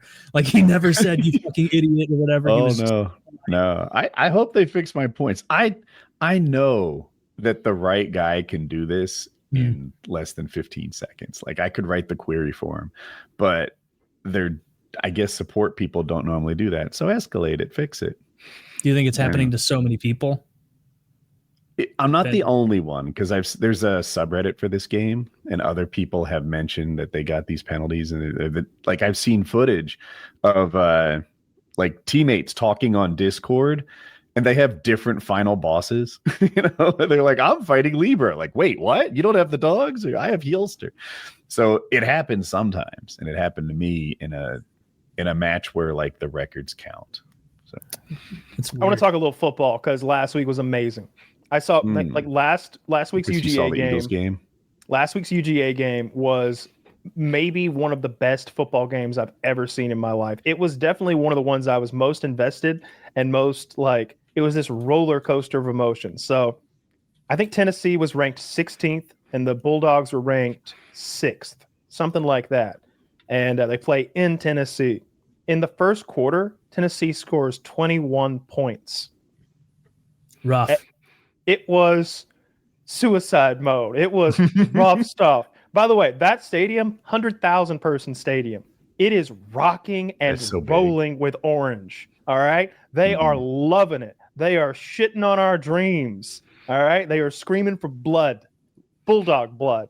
Uga having conniption fits. Won't even come out of his refrigerated little house. It was sad times. I was about to turn the fucking game off. I was so upset. Comes down to the end, and it's like, oh my God, we almost came back, but we're going to lose here. We're going to lose. All I got to do is kick this field goal, and that's it. And they keep icing the kicker. And the kicker, they put the camera on the kicker, and he is scared. He is shaking. He is clearly not going to be able to make this thing. And I'm just like, oh my God. If I sports gambled, I would start betting on a miss here. Sure enough, he fucking misses the field goal to win the game. Goes to overtime. They get a field goal. We immediately score. Game over. Bulldogs win. We move to 5th place in the country. They drop. I think they stayed at like 15 or 16, wherever they were, because they put up such a fight against a supposedly better team. I was so happy. It's made my week. Like, all week I'm walking on sunshine. Like that stupid corn came back in my big toe, and I'm like, Bulldogs won though. Who cares? Who cares? If they can like get through that adversity, I can get through this. No big deal. Who cares? if those boys can get through what they're going out on that gridiron, those young men can stay focused, being 21 points down in the first quarter, and come back and win that fucking football game against an arch rival that plays, a bordering state. Like, you don't want to lose to an SEC rival. It's rough. They're mean about it. It's worse than politics. They're nasty. You just have to avoid any forums or discussion boards when you have a horrible loss. It's everywhere. Like my neighbors would have been yelling, "You hear?" Like it's a thing. I was so happy. I hadn't been that happy in a minute. I was so just So are we back on the train? I thought we kind of like forgot about those losers who failed to win a national championship. Am I? Oh no! That's the Braves and the Falcons. They are excommunicated. We're still UGA. Okay. UGA went to the playoffs. Like they won 2 in a row, and then the third year they go to the playoffs and lost. No big deal. That's going to happen. They still won the SEC championship. I think they have gone to or won the SEC championship in 7 of the last 8 years. We're good. Okay, like a new Bama. Like, how far back do we need to roll the clock for UGA to be better than Alabama? Like this year, we're gonna need another win. We're gonna need another title. Well, no, because you've won more recently than them, right? Sure, but to establish a dynasty that equals their prior dynasty, like and look, Bama's not looking great this year, but we play them. We're off this Saturday, but we play them next Saturday. I hear you. I guess what I'm saying is, how far back can you push the starting point where UGA is the more successful team, right? Like, I think it's at least 3 years. You know, you've been more successful over the last 5 years. I don't know how far you can go back. I don't either. It all fades together, but they had quite the dynasty they put together. If you do 20 years, it's all Bama, right? Like that, it's clear. But yeah, definitely 10 or 15 or something like that. They just won and won. When they didn't win the title, they were just right there in contention. And they beat, even if they didn't win the title, they beat us. Like they were just whooping us every fucking year. It was hard to deal with. We don't have much picking this year. Totally neutral starting point like 2023, and we're dynasty established. Dynasty established. Yeah, our defense is pretty shit this year, and our quarterback isn't like a goat or anything. So I don't think I think once again, is he not like 28? He actually is. He's at least 24. He might be 25. He has a receding hairline. Well, he played for the Saints for 3 years, but he's Billy Madisoning back into the college. Zach, show a picture of UGA's current quarterback and look at this guy's hair. Like I hate to throw stones, whatever. but my goodness, my man, aren't you a quarterback in college? You look like a dad. Like you look like. I can't wait to see. Your kids off at fucking. It's gonna be Stephen Miller looking. Let's see He looks like an older gent. Come on, man. College kid. Come on, man. I thought you guys were like 19, 20 and shit. He looks like one of those like lesser known like the Secretary of Housing and Urban Development, like the guy you don't hear from, but he just kind of sits there silently. Damn. Yeah, that guy's like, how old is he? Meanwhile, Tennessee has a fucking hot rod quarterback that they got in some like their quarterback left for UCLA and is now 0-3 or something like that. He wanted maybe more NIL money. I don't remember the specifics, but their new QB's great. This guy isn't so hot. He's fine. I mean, clearly he does that thing where he combs his hair forward on the corners there. Come on, Pete Buttigieg does that too. You're not fooling anybody there, buddy. Just shave that off. Yeah, you can that pink skin. Our defense sucks, though. We're not going to win a title this year. We're going to run into, I don't know, Ohio State or whoever, and they're going to whoop us. Somebody's going to drop fucking 50 points on UGA. That's what's going to happen. I could totally see that happening. UGA isn't the only relevant football team this year. Mizzou is solidly at 23. Yeah, and NC State is solidly in receiving votes. They are 13 votes. We went from 1 to 13. In that other team's receiving votes, we are working our way up the standings. Oh, yeah. Baylor only got 8 in the coaches poll. They're dreaming about being in State right now. They're yearning for it. There hopefully are 5 teams who receive fewer votes. Oh yeah. On the one that makes me look better. Yeah, actually, that's the one I'm going to choose too because we're 22 on that. Sick. Mizzou 22. Nice. We're in the mix. Somehow how is Notre Dame ranked at 0-2? I guess they lost to good teams. That always throws me for a loop. Rankings in college when apparently it can just be like, oh, yeah, they lost badly. They're underperforming, but I believe. So I cast my vote. It's like, okay, this is kind of see it. They lost to the 16th ranked team 41-40. They lost to the 10th ranked team 27-24. I get that they can't buy a win. But if they started ranked really high, it still seems a little favorable. I like that they play the games, though. There's been a lot of upsets this year. There's been a lot of big programs that lost to lesser programs. I think UCLA lost last week to a team they paid $1.4 million for the privilege to beat up on, and they lost. Love when that happens. Love seeing those upsets. And college. I like to go to the CFB subreddit, college football subreddit, and just feast on the tears, I guess. like even if it's not my team, like if a team I just don't like lost, I go and see what their fans are up to, and they're just in depression mode. Everybody's sad. Dude. They're shitting on the whole program. I want to tease you about that, but I'm doing the same thing. NFC Cowboys? East Meme War is fantastic. It's just a bunch of like Always Sunny in Philadelphia. It smells like bitch in here, like kind of memes, and like everyone is laughing at the Giants and how terrible they were, and they almost beat the Cowboys, who they're 1-1, but it's not a great 1-1, and look, we're undefeated, and it's fun to look at the memes. Yeah, I like it. The fandom makes the sports more high stakes than they would be normally. Just the shame of losing, because that those evil people are gonna spit in your face about it, versus the alternative, which is you'd get to see them literally cry, like they get so upset. One of my favorite things in recent memory has been when UJ's beating somebody and they find one of their fans in the crowd and like making a sad face. It's like, oh, it's great. I think there was a Texas fan with the big fuzzy hair, who was crying or looking real sad last time we beat them. I love that. I love it. I love the rivalries.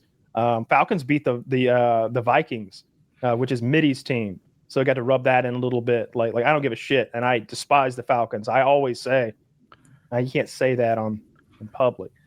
If something bad happened to them, stub toes. If the stadium stubbed its toe and collapsed into a black hole, that would be a good day for me. If Mercedes-Benz Stadium went to a Star Trek universe and then fell into a black hole or something like that, I would be all good with that. I feel like that organization. I wish that it would get sold. I wish that we weren't the Atlanta Falcons anymore. I wish the Falcons would go to fucking Detroit and be the Detroit Falcons, and then we could get a new team down here and start fresh. Start fresh with 0-0, a team that has never lost after being up 28-3 in the Super Bowl. I want that team, because I can't be a fan of a team that did. And I've talked about this before, but I watch a lot of those top 10 lists, and YouTube feeds me these algorithms of all of the greatest comebacks in NFL history, all of the banned moves, tactics, and equipment in NFL history, like the timeline. They go back to the leather helmet days, and they go back to the 70s when linemen would smack each other in the ear and stuff like that. And then inevitably the Falcons loss comes up. It's like the most heartbreaking moment in NFL history. I think you're getting a call. This picture. So the Washington Commanders last year did pretty well, but it turns out they had the weakest schedule that any team has had in 20 years or something. I'm not sure that's exactly right, but it was on Reddit, so it's true. And this year they started off with a win, and then they faced an actual goodish team and lost immediately. So this is the kind of stuff that NFC East Meme Wars is filled with, like incoming call from a potential fraud. I just scanned it. There was some in bad taste, maybe Charlie Kirk related. It wasn't really on a football subreddit. It was like, hey, here's a picture of any quarterback behind the Giants offensive line, and it's just Charlie Kirk in the chair, still healthy. And it's like, yeah, that one's a little on the nose. Okay. They can't help themselves over there. Yeah, right? Jeez. Anything for engagement. Anything. I need more karma. But yeah, they're having a good time with the games over there. Yeah, I will stick by my Chiefs. I've said it for years. I know it seems like a bandwagon move, but I do genuinely like the Chiefs. I like that they're there in Missouri, and I like that I like Patrick Mahomes. I genuinely do. I like Kelsey. I genuinely enjoy watching him speak. I've seen him act in 2 or 3 movies now, and like they don't give him a big role or anything, but he doesn't stand out as some person who shouldn't be there. You know, I like him. I like those guys, and I want them to win. But they've started out rough. Are they 0-2? I think so. About? The Chiefs. Oh, they are 0-2. I don't follow them as much as I keep track of them. First time they've started 0-2 in a long time. Somebody else. Yeah, it is rare. Rough. It seems like they've been so good for so long. But we'll see. Do they play the Cowboys next? I'm gonna go look. Oh, that'd be great if they got their first win against Scum's team. He'd be very upset. It's possible. They're not a trash team, I think. I'm not really a football expert. They play the Giants next. They'll probably beat them. Oh, yeah. Giants are 0-2. Yeah. Someone's got to lose their O. Yeah. In the other direction. Oh, fuck. Oh, and look, I got to feed into it. I love to hate on organizations that play against UGA. Notre Dame, 0-2. 0-2, baby. And still ranked at 0-2. It's such a, everybody's like, what? Wait, what? Yeah, they're quality losses. Fuck you, quality losses. They're 0-2. They haven't won a game yet. They've already the like over under on their total season wins is already paid off because they can't win.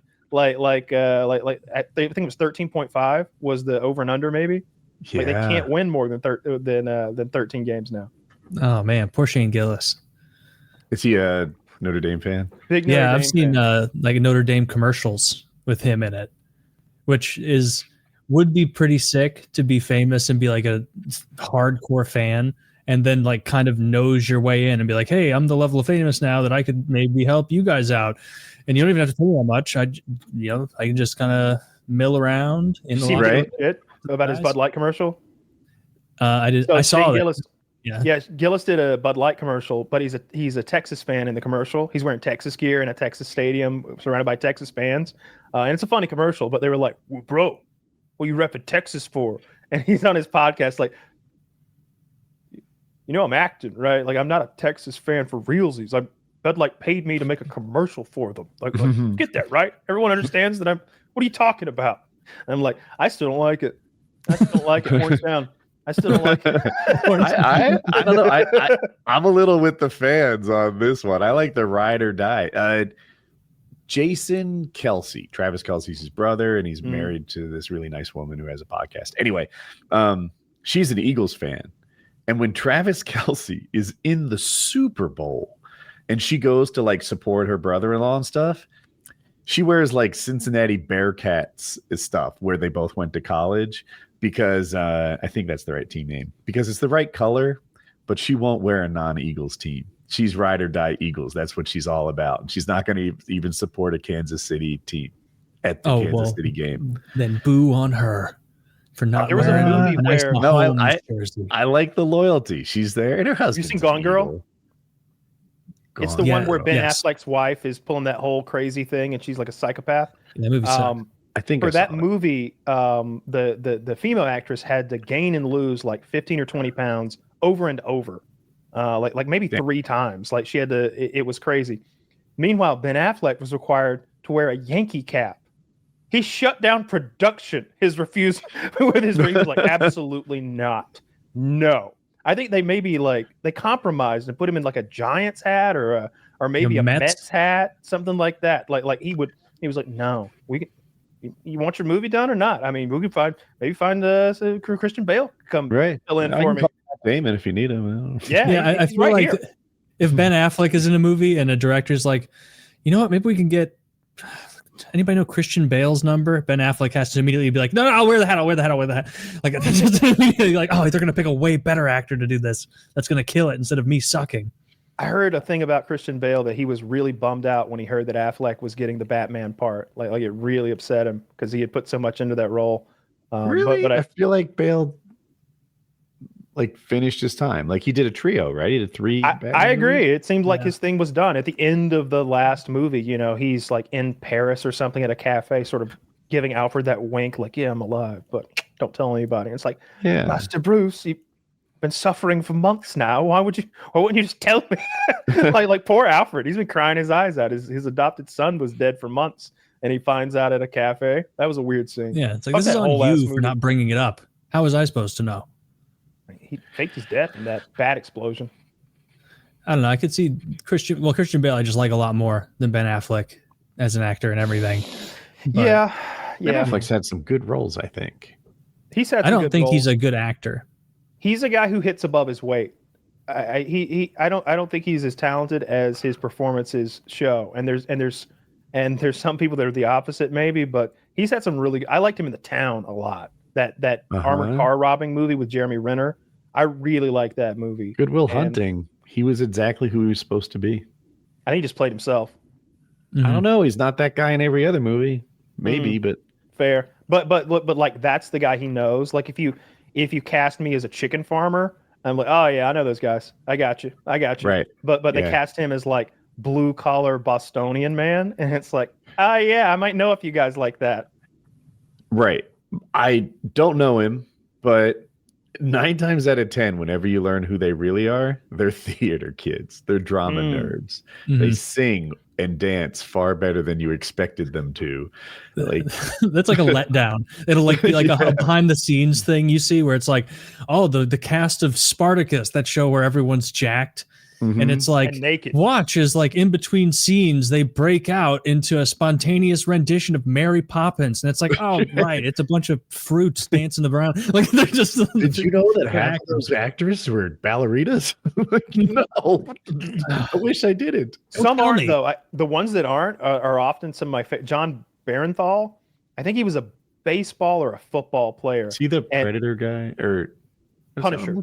Punisher, thank you, yeah. And I think he wanted an easy credit, and he was trying to take intro to theater or intro to drama or something like that, but he accidentally took intro to acting. And so now he's on a stage having to perform. And I think that they wanted them to bring an item in that had emotional like ties to them and then tell a story about it. That was their assignment. But he's totally spaced on the assignment, and he brought his baseball glove in. And he told this entire lie about how his mother on her deathbed gave him this baseball glove, and he's crying, and the class is crying, and at the end he's like, "Well, yeah, none of that was true, though." and then the professor or whatever was like, "Oh, well, first of all, you fail. That was not the assignment. And second of all, let's cast you in the next performance. You're good at this." And like that started his acting career. And he got Walking But he Dead. failed him. I think he got in trouble for like making up his story, and because that was not the assignment. The assignment was to bring in a thing that had emotional ties to you and tell a story about it. And he just took his baseball glove and told a lie. I mean, that's just a last second. He forgot about the assignment, did his best. They should have given like him that guy could fill in at NASA. Sounds like that guy could fill in. He could really look at screws for 4 weeks closely. They're all flatheads. Mm-hmm. I hate flatheads. Outdated screw type. Outdated. What's your favorite screw type, Woody? Robertson. I like those star bits that have the security pin in the middle.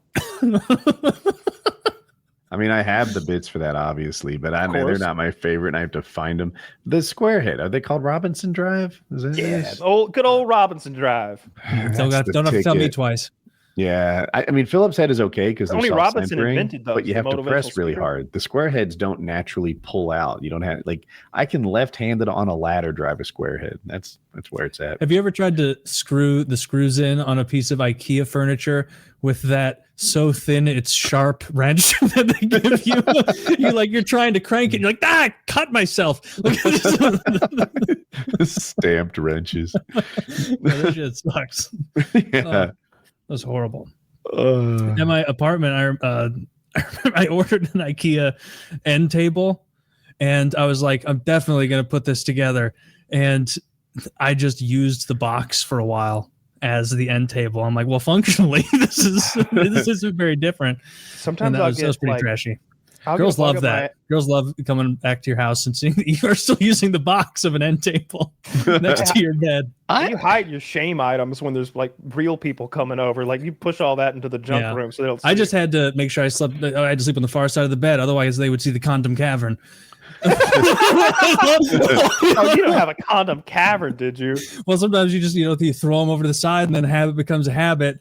And then when you move out, it's like the kind of life I would expect. Are you talking about the used condom or the wrapper?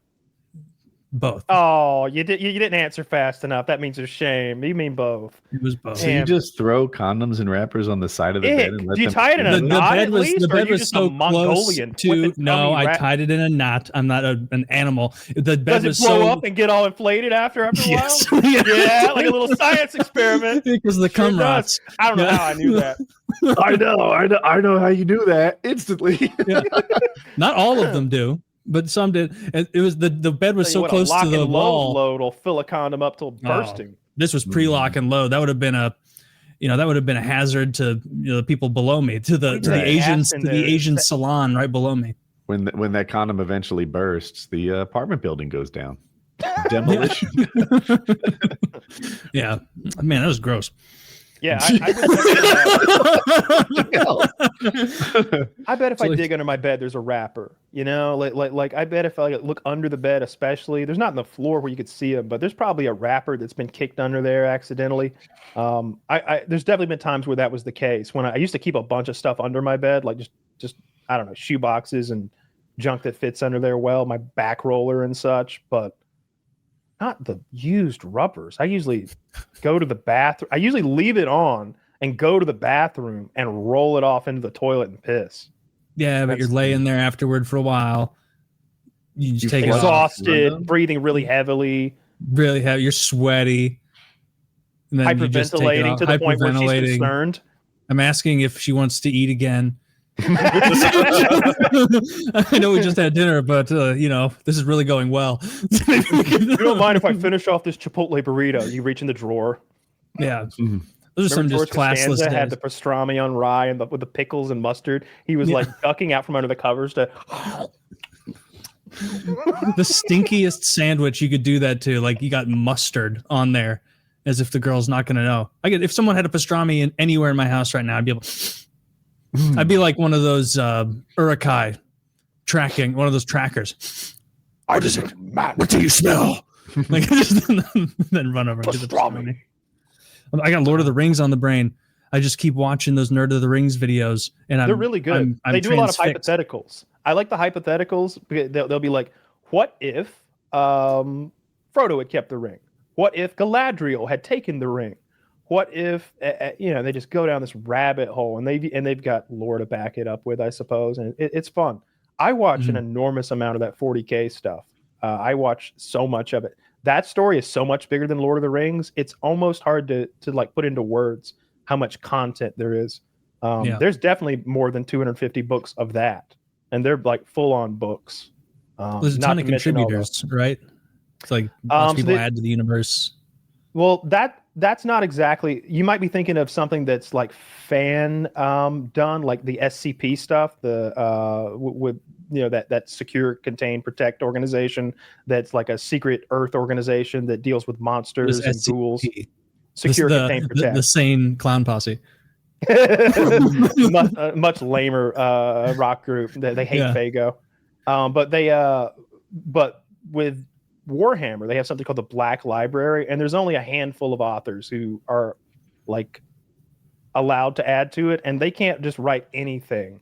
They're checked on by the powers that be to make sure that the narrative is going the way it's supposed to, and they have stayed true to the lore, and they haven't like broken canon in instances. Not that they don't frequently.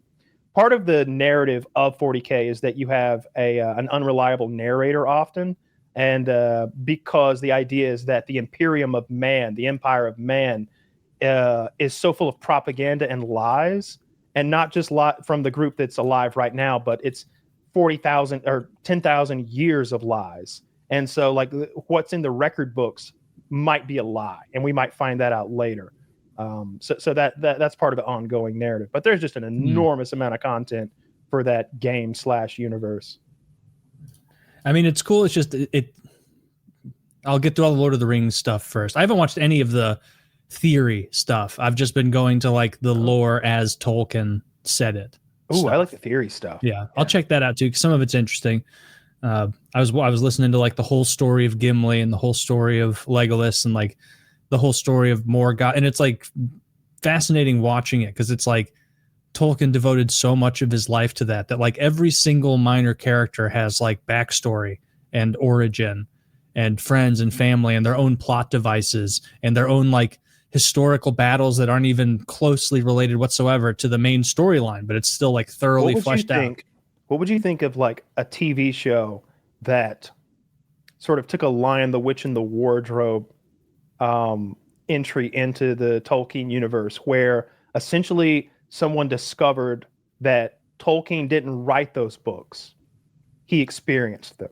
That he went into a magical doorway into Middle Earth and he saw those things. And he came back and made it into a fictional universe, but it exists. And if you go through the wardrobe, you too can go to Middle Earth, and it's it's real.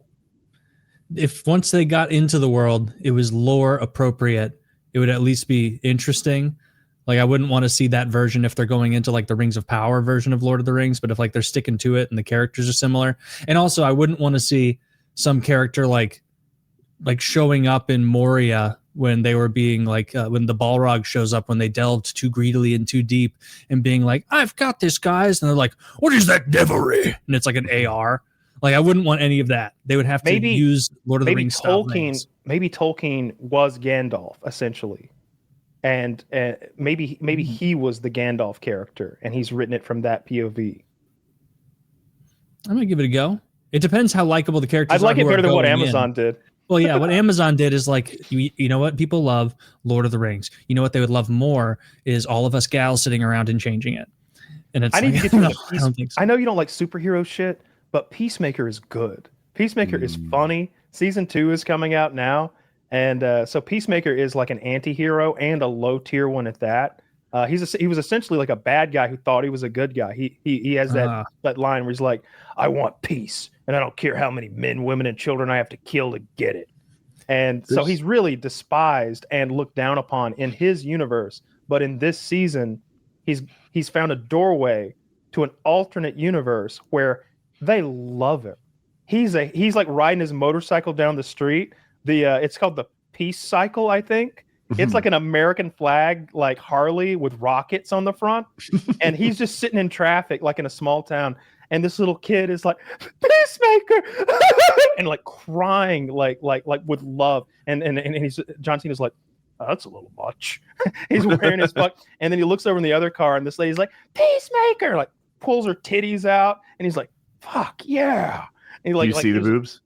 Oh yeah. I got the titty. Are they back? Are they back to tits over dicks?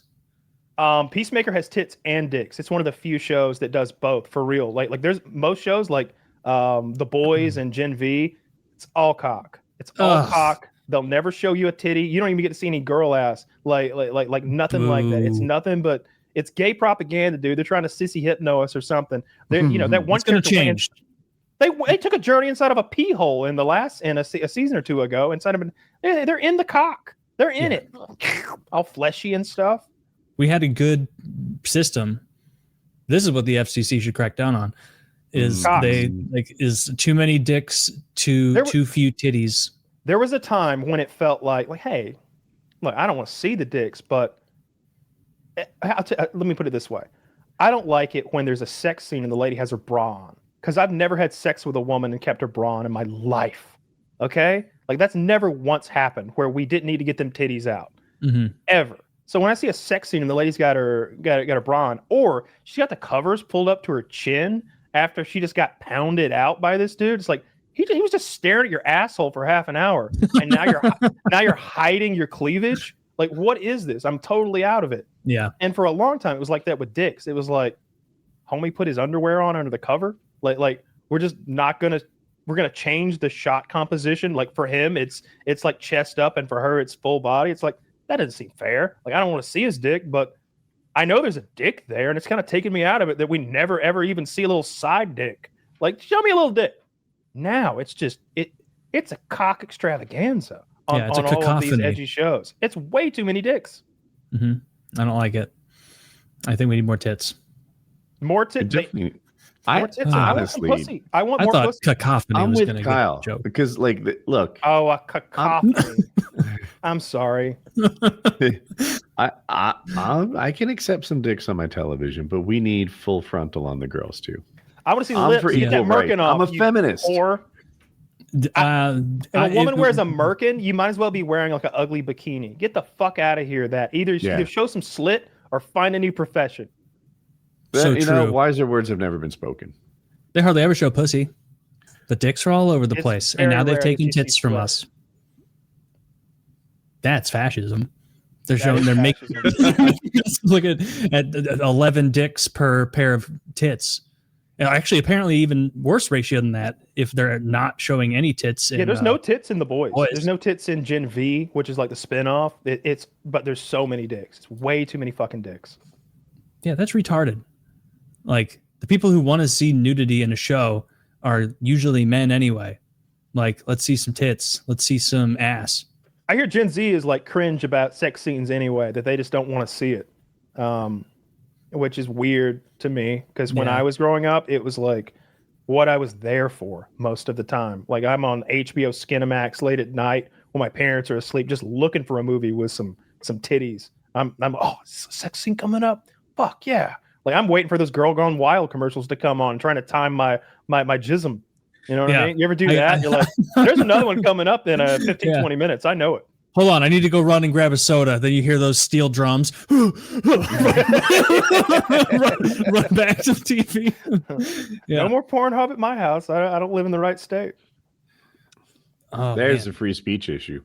There's a free... Well, that's a free speech issue. Yeah. Is it though? Like I get the idea of trying to keep kids away from porn, but I just... Supreme Court ruled pornography is free speech. And so they're getting around it by being like, okay, well, we're still going to have it, but you have to sign up. Right. Just your federal ID before you look at that incest porn. Yeah. I want to know what you're into. It's not even real incest porn. That's what's so lame. This guy watches a lot of women stuck in the dryer. That one really a one-note guy. Jeez. No. Is that supposed to be rape porn? Is that what we're supposed to take from that? That's like cutesy CNC, consensual non-consent. Is that what's going on here? I honestly don't get it. It's right adjacent to feet for me. Like if it's your thing, I guess, but like it is not adjacent. I didn't mean to say your thing. Like if it's the listener's thing, knock yourself out. I suppose it's just actors, but for me, it's more of a turn off. And it's also it takes you out of it. It's like that woman's not stuck. That's a huge dryer opening. This lady could pull out at any time. I'm with you. And I don't even think that guy was a real pizza delivery boy. No, he didn't even bring pizza.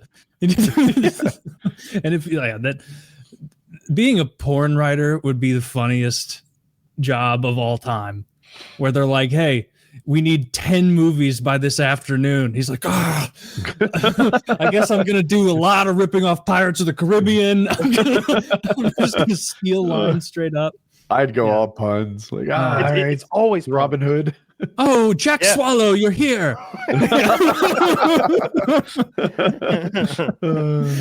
I'm drunk and my... I think I know where the black pearls are. I had too much grog. This is going to have to wait till tomorrow. I'm not looking for a storyline with porn. I only watch amateur porn. If I see pro porn, I'm just disguised as amateur porn. I'm like, get out of here. I found a new like what's the word? Young lady on Reddit. Let me. Yeah, her name's Sweetie Fox. Oh my god. So I discovered her because I was just scrolling through Reddit and there was this picture of a guy and a girl standing together, like giving a thumbs up, and the title was "I ran into a celebrity," and I didn't know which one of them was the celebrity. I didn't know if the Asian guy was like some gamer kid or maybe a martial artist even, and I didn't know if the girl could have been a basketball player too. He was a little Asian guy. Sweetie Fox. SW. Sweetie. Yeah, Sweetie Fox. She's got a couple of Reddits if you just want to search her name on Reddit. She's like a 10 out of 10. And so I went down that rabbit hole. I was like, which one of these people is the celebrity? And I found Sweetie Fox. And like, she might be my new goat of like Reddit chicks. It's insanity mode. She is the hottest girl on Reddit, I think. It's crazy. Oh, does she have X videos? I'm stuck. It looks like all different people. Is this? No, this might be the same person. I'm so fucking retarded. My goodness, my friend. So here's some of her content on X videos. There's just like a big panel of like images of her. Some of them are safe for work, Zach. Maybe you could pick out one that's like safe for work. There's like actual pornography here mixed with cosplay, mixed with like solo stuff. She's just crazy hot. She's got to stop changing her hair color. I'm at a loss here. It's cosplay. It's all the same person. She does lots of characters. Like here she is as Scarlet Witch, and I think she's done some X-Men stuff. Yeah, just like a perfect looking woman. These are not the same person. One's clearly that gray chick from X-Men, and the other is a Viking. You can't. Oh, I love her. I love her as Rogue. Yeah, her as Rogue. That's the one we should show, Zach. Let me hang on. This exact. Oh, I can't direct link the images unless I do something else. This is the lowest effort Velma I've ever seen. It's just the socks. Oh, you show this one. Also, I want to say I'm a big. If the vagina and butthole aren't aesthetically pleasing, that throws me out. Like I was dating. How far should they be apart? Stop me. Like I was dating a girl who had like a balloon knot butthole going on, and I was just like so grossed out by it every time I'd see it. I was like, that's just. I didn't say anything, but I'm thinking like that's gross. It wasn't a clean balloon knot. It was like a hastily tied. She had like a bump on it or something. No, there's like extra skin like sticking out of her butthole. Like her butthole isn't a cute little perfect cartoon anime hole. It's she got like a. I'm gonna have to. Have you? You know what? Don't even. Enough. I believe you. I bet there's a subreddit called balloon knots. There's skin hanging out of it. Yeah, like it doesn't work. It doesn't close exactly right. I can't believe you guys have never. She's got to be a good wiper. Aesthetically pleasing. I guess I'm not. You'd have to bidet that thing. Yeah. Anyway, there's a subreddit called balloon knots. Hang on, I got you. Oh wait, they seem to be using that as just code for buttholes. And not the specific kinds of buttholes that I'm looking for. No, these are nice buttholes. Anyway, this chick had an ugly butthole and I wasn't into it. And she wanted me to fuck her in the ass. And I was just like, someday, but in reality, I'm like, yeah, I don't even want to touch that thing. That thing's gross. I don't in like reality, that at you all. were like, ew, grody. Yeah. Anyway, this chick, like 10 out of 10, like vagina and butthole. Like this is a high class butthole. All right, this is the Ferrari of assholes. Well, I'll have to. Yeah, go anyway. If you're listening to this, go Sweetie Fox PKA Hoe of the Week. Go subscribe to her and simp to her OnlyFans, I guess, or just go to Coomer. Is it CU where you get it changed? Is it SU? It used to be SU. I don't know what it is. I'll get it for you. Yeah, just .cu. It's SU Coomer.su. Although like she's got so much free lewd content on like X videos and Reddit that you really don't need to pay or steal. So is that site like the Pirate Bay? They're constantly fleeing to new nations to host. I haven't done any research in it, but since they got an SU domain, I don't even know where that is. Do you, Rudy? I thought it was Russia, Soviet Union, but I'll check. I thought they were RU. Soviet Union doesn't exist anymore. Oh, but the I'm right. URL might. It stands for Soviet Union. Oh yeah, they're probably going to get canceled there. Yeah, right. Who's policing the Soviet Union? Nobody's got an eye on anymore. Like I don't know how it can have a domain. There's her full OnlyFans content for free too. This is Coomer.st. I thought it said SU. It does say ST. Oh, yeah, no, I know all my letters. That's a T. Mm-hmm. Oh. Yeah, hit me with another one. I'll tell you. Any flashcard me. I'm like Rain Man. Where the letters? That's an F. My God. You can't fuck with me. That's a lowercase G. I still know. Lowercase G.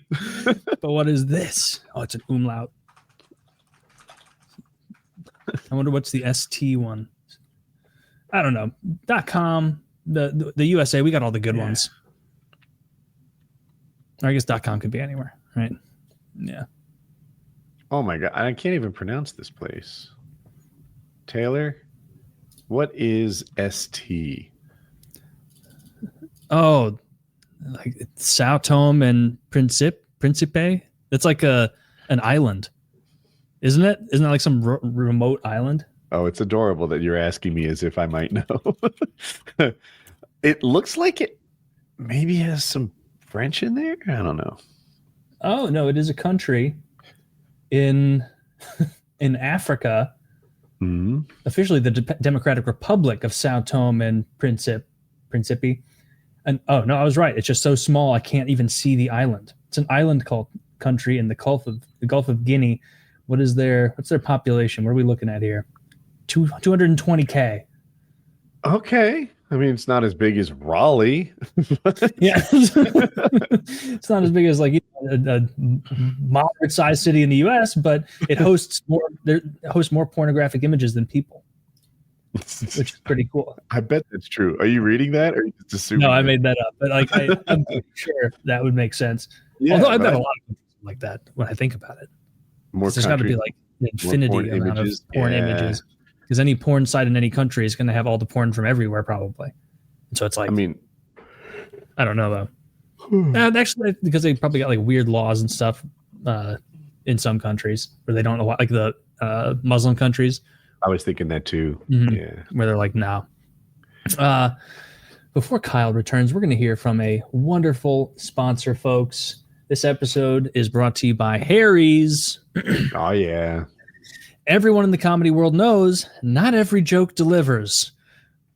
We've seen that this week. But Harry's always delivers. They send the best quality razors right to your door for a fraction of the price of the big brands.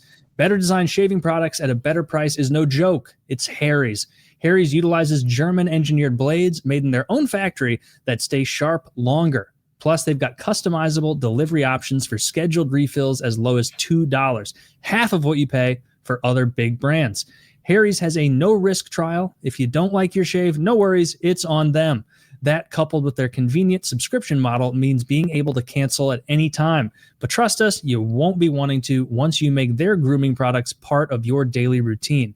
Get the shaving products that always deliver. Get Harry's. Get started with a $13 trial set for just $3 at harrys.com/painkiller. That's harrys.com/painkiller for a $3 trial set. HARRYS.com/painkiller. $13 trial set for just $3. You're not going to regret it. Give it a go. And even if you're one of these rare few who decides you're not a fan, it's on them. You got nothing to lose. So $3, harrys.com/painkiller. Check it out. You will enjoy it. High quality razors. Help us out. Click on the link. Help us out. Get some razors that stay sharp longer. Don't use those razors crappy at full ones. price at the grocery store in this economy. Get it delivered to your house for $3. So harrys.com/painkiller. This episode is also brought to you by Lock and Load. Oh yeah. Premium ejaculation increasing supplement taking the world by storm. You guys know it.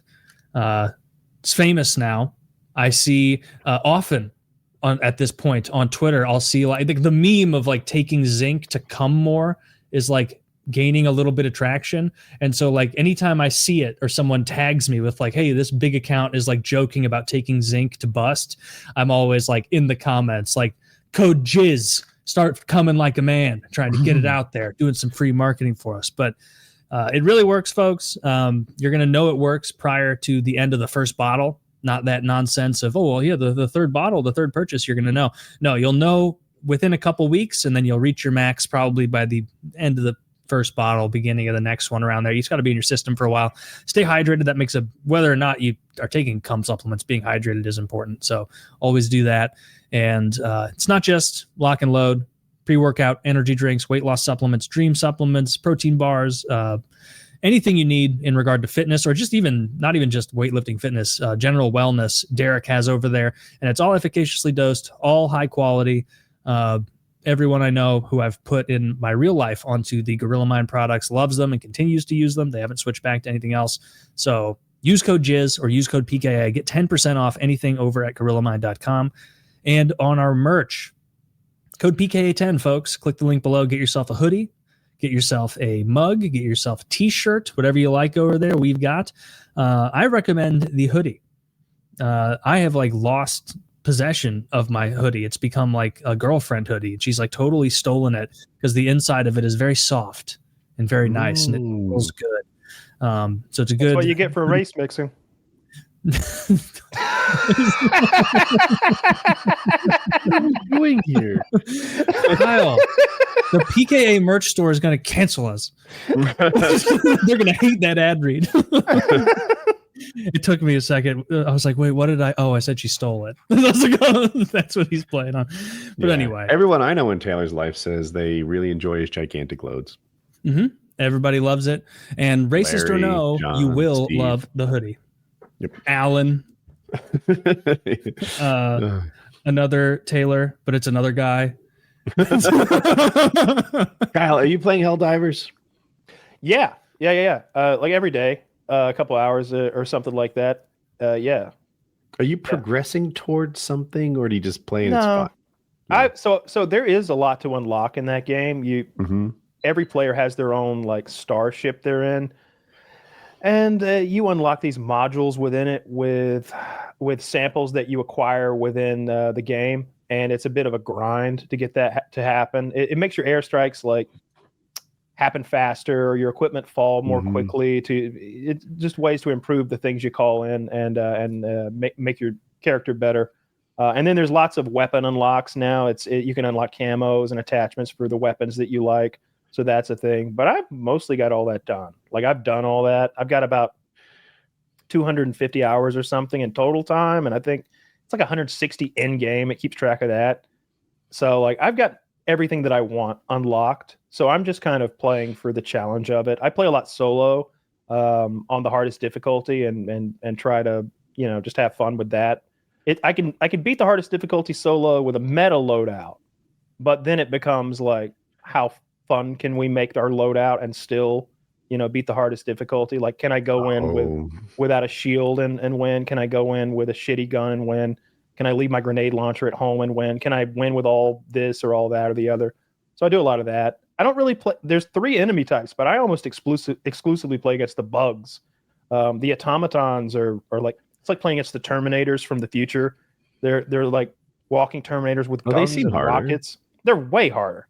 They're way harder. You're not digging that though. It's too great. It's frustratingly hard. It's frustratingly hard sometimes, and I just don't like the way the gameplay goes, and I don't like sort of the mindset. Like I'm pretending like I'm a Starship Trooper to some extent when I play the bugs, because they look so much like the arachnids or whatever from Starship Troopers. But when I play against the automatons, I'm just like, this is just oppressive. This is hard. How many hours do you have? A couple hundred. Okay. Yeah. My game, I left a scathing review on how awful it is, and just it's how it hates its players at like 90 hours in. And then I updated it. I'm like, okay, now I have like 500 hours, and maybe it's good. Maybe I like this. It's addictive for me. Yeah, it's good, and I really like how they do their monetization in Helldivers. You can earn everything in game, or you can spend money. And the grind to earn in real life money. Mm-hmm. So they have this concept of war bonds, which is like a weapon pack, and the weapon pack will have armors and helmets and capes and cosmetics, and it'll also have 2 or 3 weapons and maybe an airstrike and maybe an attachment or something. It'll have a lot of gear in it. And there's like 8 or 9, maybe 10 war bonds, because the game's been out for 2 years.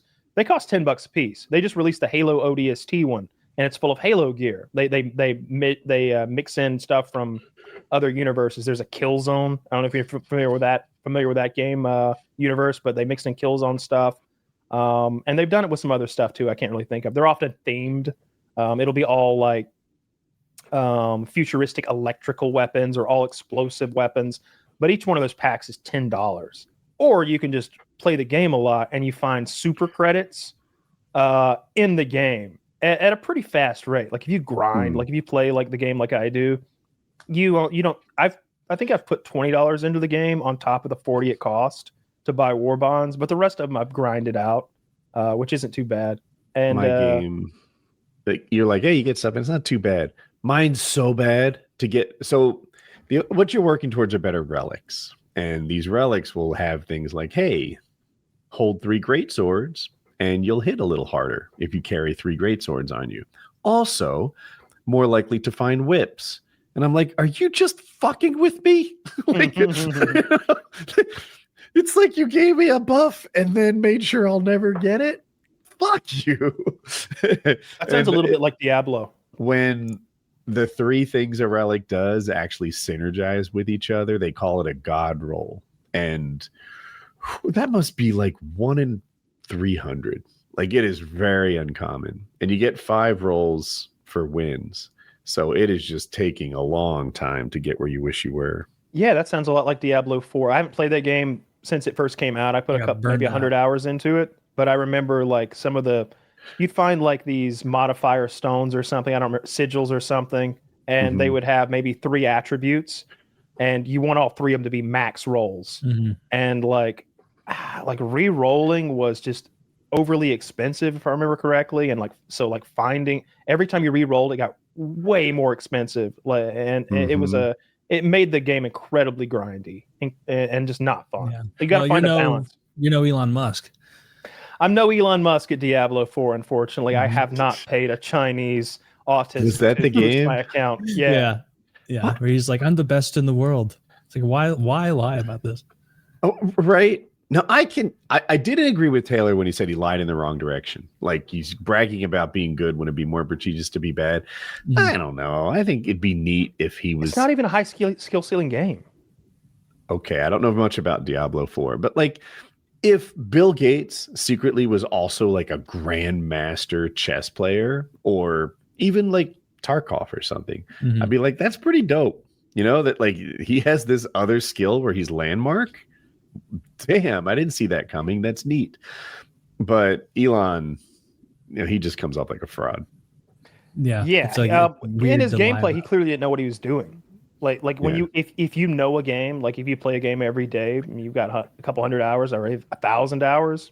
When you watch someone play, you'll immediately see if they're doing things that high level players do, and he's not. Just watching Landmark loot a body is like, oh my god. I would have spent 60 seconds like playing Tetris. You take things off you have to determine what you want to keep and how they can fit together in kind of a Tetris way. And he's just brilliant at it. And I'm not. Yeah, it takes a lot of time and it takes a lot of game knowledge too. It's a mixture of both, because you have to know which items fit inside other items, which items are worth, taking at the time based on the market. There's a lot going into it. But yeah. Elon was pretending to be a GOAT at a game that isn't even.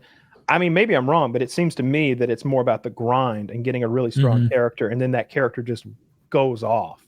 Like when you've got a good character, it's the game can't stand against you. I can't remember what kind of character I was playing, but it exploded constantly and destroyed everything near it. Were you the all corpse the time. Character too, where like you force corpses to fall and then you blow up the corpses? And I didn't do that. Yeah. That's what I did. And all my friends stopped for the same reason, because you do hit a level where it's like, this isn't fun.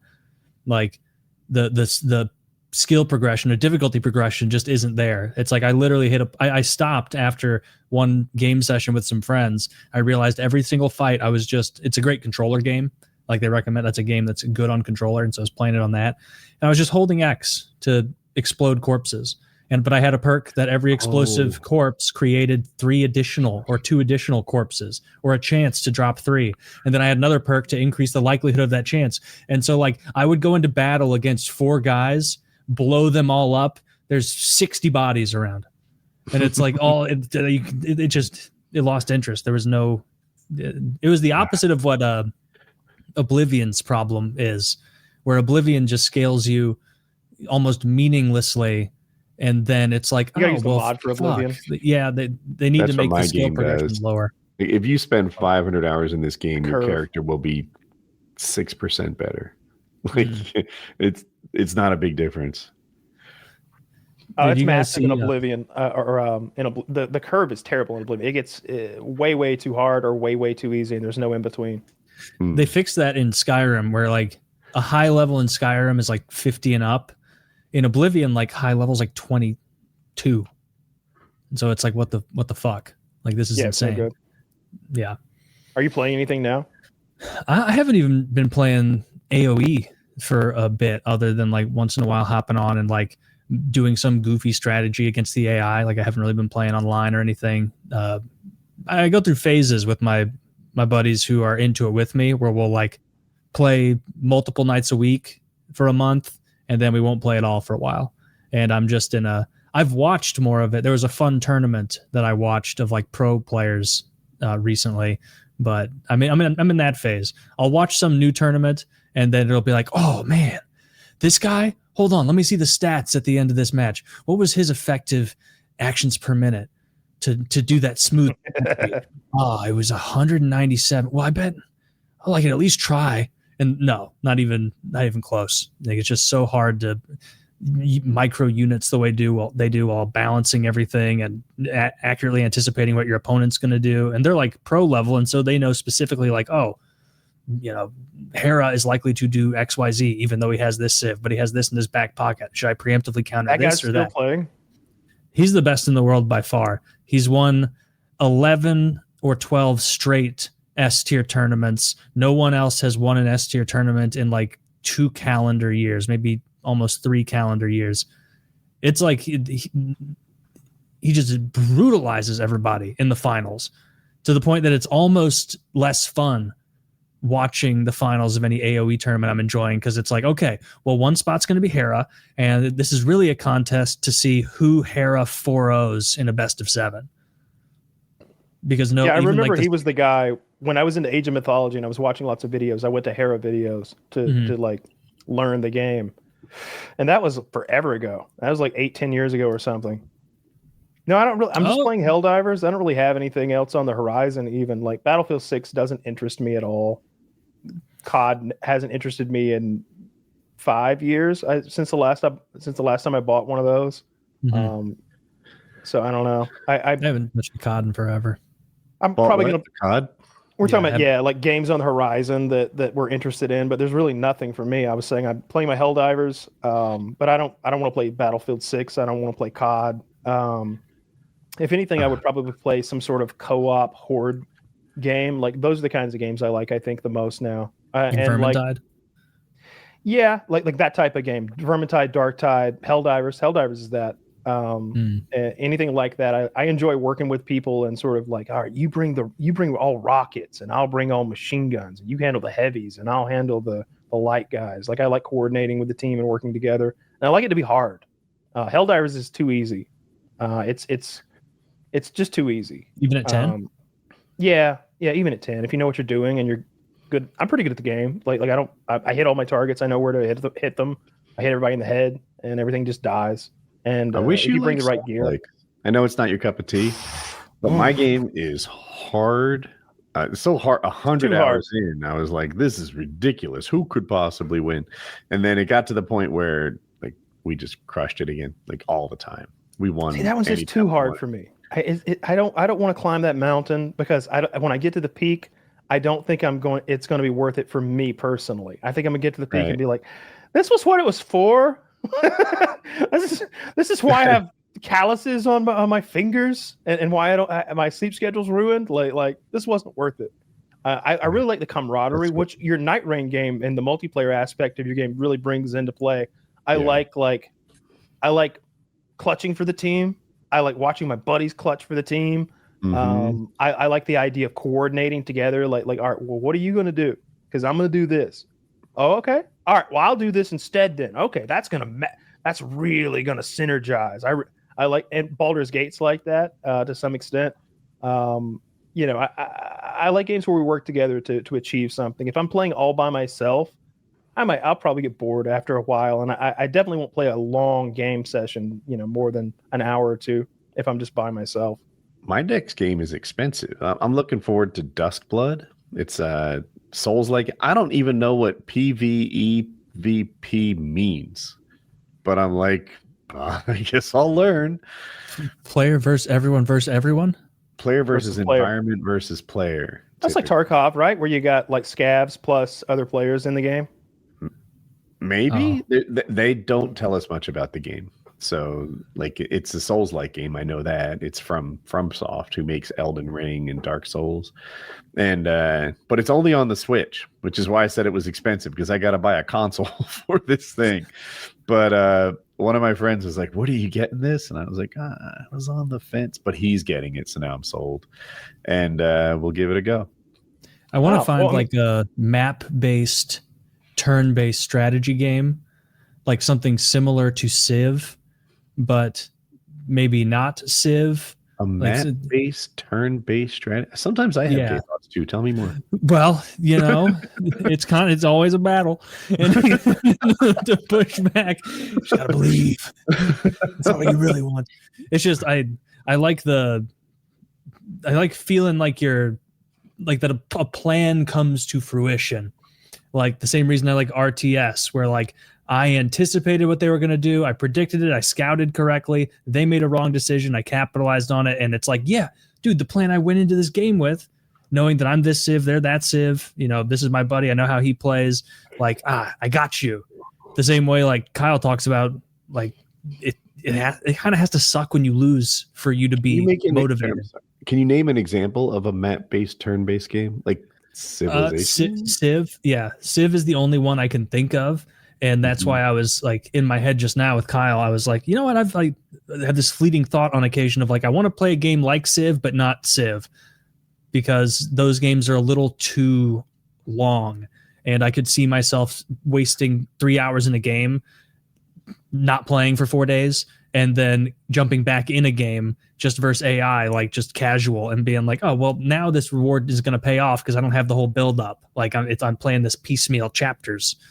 Part of me wishes I got into the Warhammer universe when Kyle did, because like there's a movie coming. It feels like there's a thing there that I'm not enjoying and maybe would have. It's a cool universe. So like you should watch a lore video that sort of does the full story in 20 minutes. That I've seen one that does that. It's captivating. It's interesting. I really like the idea of the Warhammer universe and what it's all about. There's lots of factions, obviously, because it's based on a turn-based board game. You can be the Space Marines. Well, if you're playing in the game, if you're playing Warhammer the game, like we're rolling dice and stuff, and we've got models, then you could play as you'd have a squad of Space Marines. There's so many different factions. Like there's I don't even know how many different groups of Space Marines there are. A couple dozen though. Oh, of Space Marines. Way more. Like initially there was 20 Primarchs, which are the sons of the Emperor. Essentially they're demigods, and each of them had a group of Space Marines that numbered in the thousands that were that had their genetic traits implanted into them, and they were turned into these super soldiers that wear the armor. There's the Salamanders and the Ultramarines and the Blood Angels and the Dark Angels and the Thousand Suns, and there's 20 of them. Are they on the same side? Well, initially they were all working together at first, but then later on in the lore, there's a big civil war where 9 of them go against 9 of the others. 2 of them are redacted, and they're this deep, dark mystery that there's almost no lore about. Their names have been like completely deleted from the records. Their statues destroyed. Like any mention of them invites like violence and death upon you. Like you can't speak their names, and no one knows who they even are anymore. But after the Great Civil War, once the evil side was overthrown and the emperor was mortally wounded, and then placed upon the Golden Throne, which is this life support system that, because he's immortal, he dies and resurrects continuously for 10,000 years. He's in never-ending suffering, so that he can sort of like Atlas hold up the whole thing. He's doing a lot of things. He's at this point he's a god. He's in charge of this like great galactic beacon that allows every ship to navigate without him keeping that lit. What's his name? The Emperor of Mankind. He has no name, or at least it's not a name that anyone knows. Is it like it's been lost to history? It's just been so long, that kind of thing? He doesn't say it. He never tells his name, and he's the Emperor of Mankind. That's what he's known as. I have never seen anyone who came up with an actual name. He looks like Jesus in a Space Marine suit. Yes, he is see, that's the thing. He appears as you want him to appear. So what he actually looks like is like a a short little brown man, but when you look upon him, we're really did the Jesus thing here. Yeah. Oh yeah. He's Why is the suit so big? And so is he like a little guy in Space Marine suits look like that? No, he's a huge man. He appears as large as you would think him to appear. Sure, but he looks like he's wearing his dad's clothes. Yeah. Well, he's enormous, and the armors are enormous too. The pauldrons or whatever on the side. That's what he looks like now, more or less. He's interred upon the golden throne, a rotting. They call him the Carrion King, but at this point, he's essentially a god in the 42nd millennia or the 41st millennia, which we're in now. He's transcended beyond like a human psyker, which is like a mix between like a space wizard, basically. And he's essentially a god. In one of the books that I read recently, he went into one of his sons who has been resurrected in the current, like in 41st millennia, like current like lore, all the Primarchs, the sons of the Emperor, are either dead or missing, or they're just the evil side and they live in hell essentially and only come into our realm to like fuck up shit occasionally. You don't see them anymore, but his best son, more or less, the guy who's the best, the autistic son, the one who was the planner, the organizer, the one who could pull everything together, Reboot Gilliman, has been resurrected, and he is back, and he is the biggest, strongest, fastest, smartest thing that you can imagine, and he's getting the Empire back together to go fuck some shit up. That's what's happening in the lore right now, and he had to fight the god Nurgle and Nurgle's chosen fallen Primarch in the Plague War, and Mortarion, this evil Primarch who works for Nurgle, who's Reboot Gilliman's brother, essentially hits him with this thing called the God Blight, which is the most virulent, poisonous thing that you can imagine. Is created by Nurgle, the god of decay and disease and resurrection. And it's melting his armor. It's so virulent and evil. And he's dying. His flesh is dripping off his bones. Dying. And Mortarion's standing over him, gloating. Yes, you will die slowly, and I will take your soul to my god Nurgle. I will be great in his favor when I deliver you onto him. And then suddenly, like, Reboot Gilliman's eyes start glowing golden, and he starts speaking with a voice that's not his own. And the Emperor has returned and is speaking through him. The Emperor, who's been dead for 10,000 years, has shown up and has embodied himself within Gilliman. And the armor starts sewing itself back together. The wires start forming from nothing and going back together. And he fucks Mortarion up. And Mortarion's trying to run. And Gilliman goes into hell to the garden of Nurgle and sets it on fire and burns it down and threatens Nurgle. And it's a really cool moment. It's not a nice garden. It's a garden of evil and filth and he paved it. Yeah, it needs to be burned. Yeah. But anyway, the lore's really fucking good. I love getting into it, and there's so much of it. There's the main cast of characters. There's those Primarchs and the Emperor, but then there's other factions. There's history like that goes back to the war in heaven and the Catan, these star gods and all this crazy stuff. But then there's Necrons who are incredibly advanced aliens that live in these necrodermis suits. It's like living metal that have no souls. And there's the orcs that are like a biological weapon that's gone from olden times that still exists. They're just these green-skinned, war-loving creatures. The more they fight, the bigger they get. So sometimes they'll have a war boss who just keeps winning, and so he just keeps leveling up. There's no level cap, so they'll just get as big as a house. They'll lose arms and they'll grow back. They don't care. Like their brains will get splattered out, and they'll just take another orc's brains and mush it in there. There's the Tyranids, which are from another fucking galaxy, and they're here to just eat ours. They're not on anybody's side. They're here to eat. They eat the calcium in the rocks. They eat the people. They liquefy them, suck them up into their bioships, and then move on like locusts to the next planet. So that's made a lot of the more normally evil races, like the Necrons, are like, whoa, wait a minute. We've got our beef with the humans, and the orcs are garbage people, and the Eldari, the space elves, are just disgusting. But these Tyranids are just animals. They're here to eat us all. We're going to have to work together a little bit here. We're going to have to pool our resources and do something about it. Are the humans competitive? Yeah. The humans are very competitive because there's trillions of us. There are trillions of people. They live on these planets that are hive worlds, and each city will have billions of people in it, and there'll be multiple billion people cities on the planet. And then there's like thousands of planets. I think there's 1 million planets in the Imperium. They use the word 1 million a lot.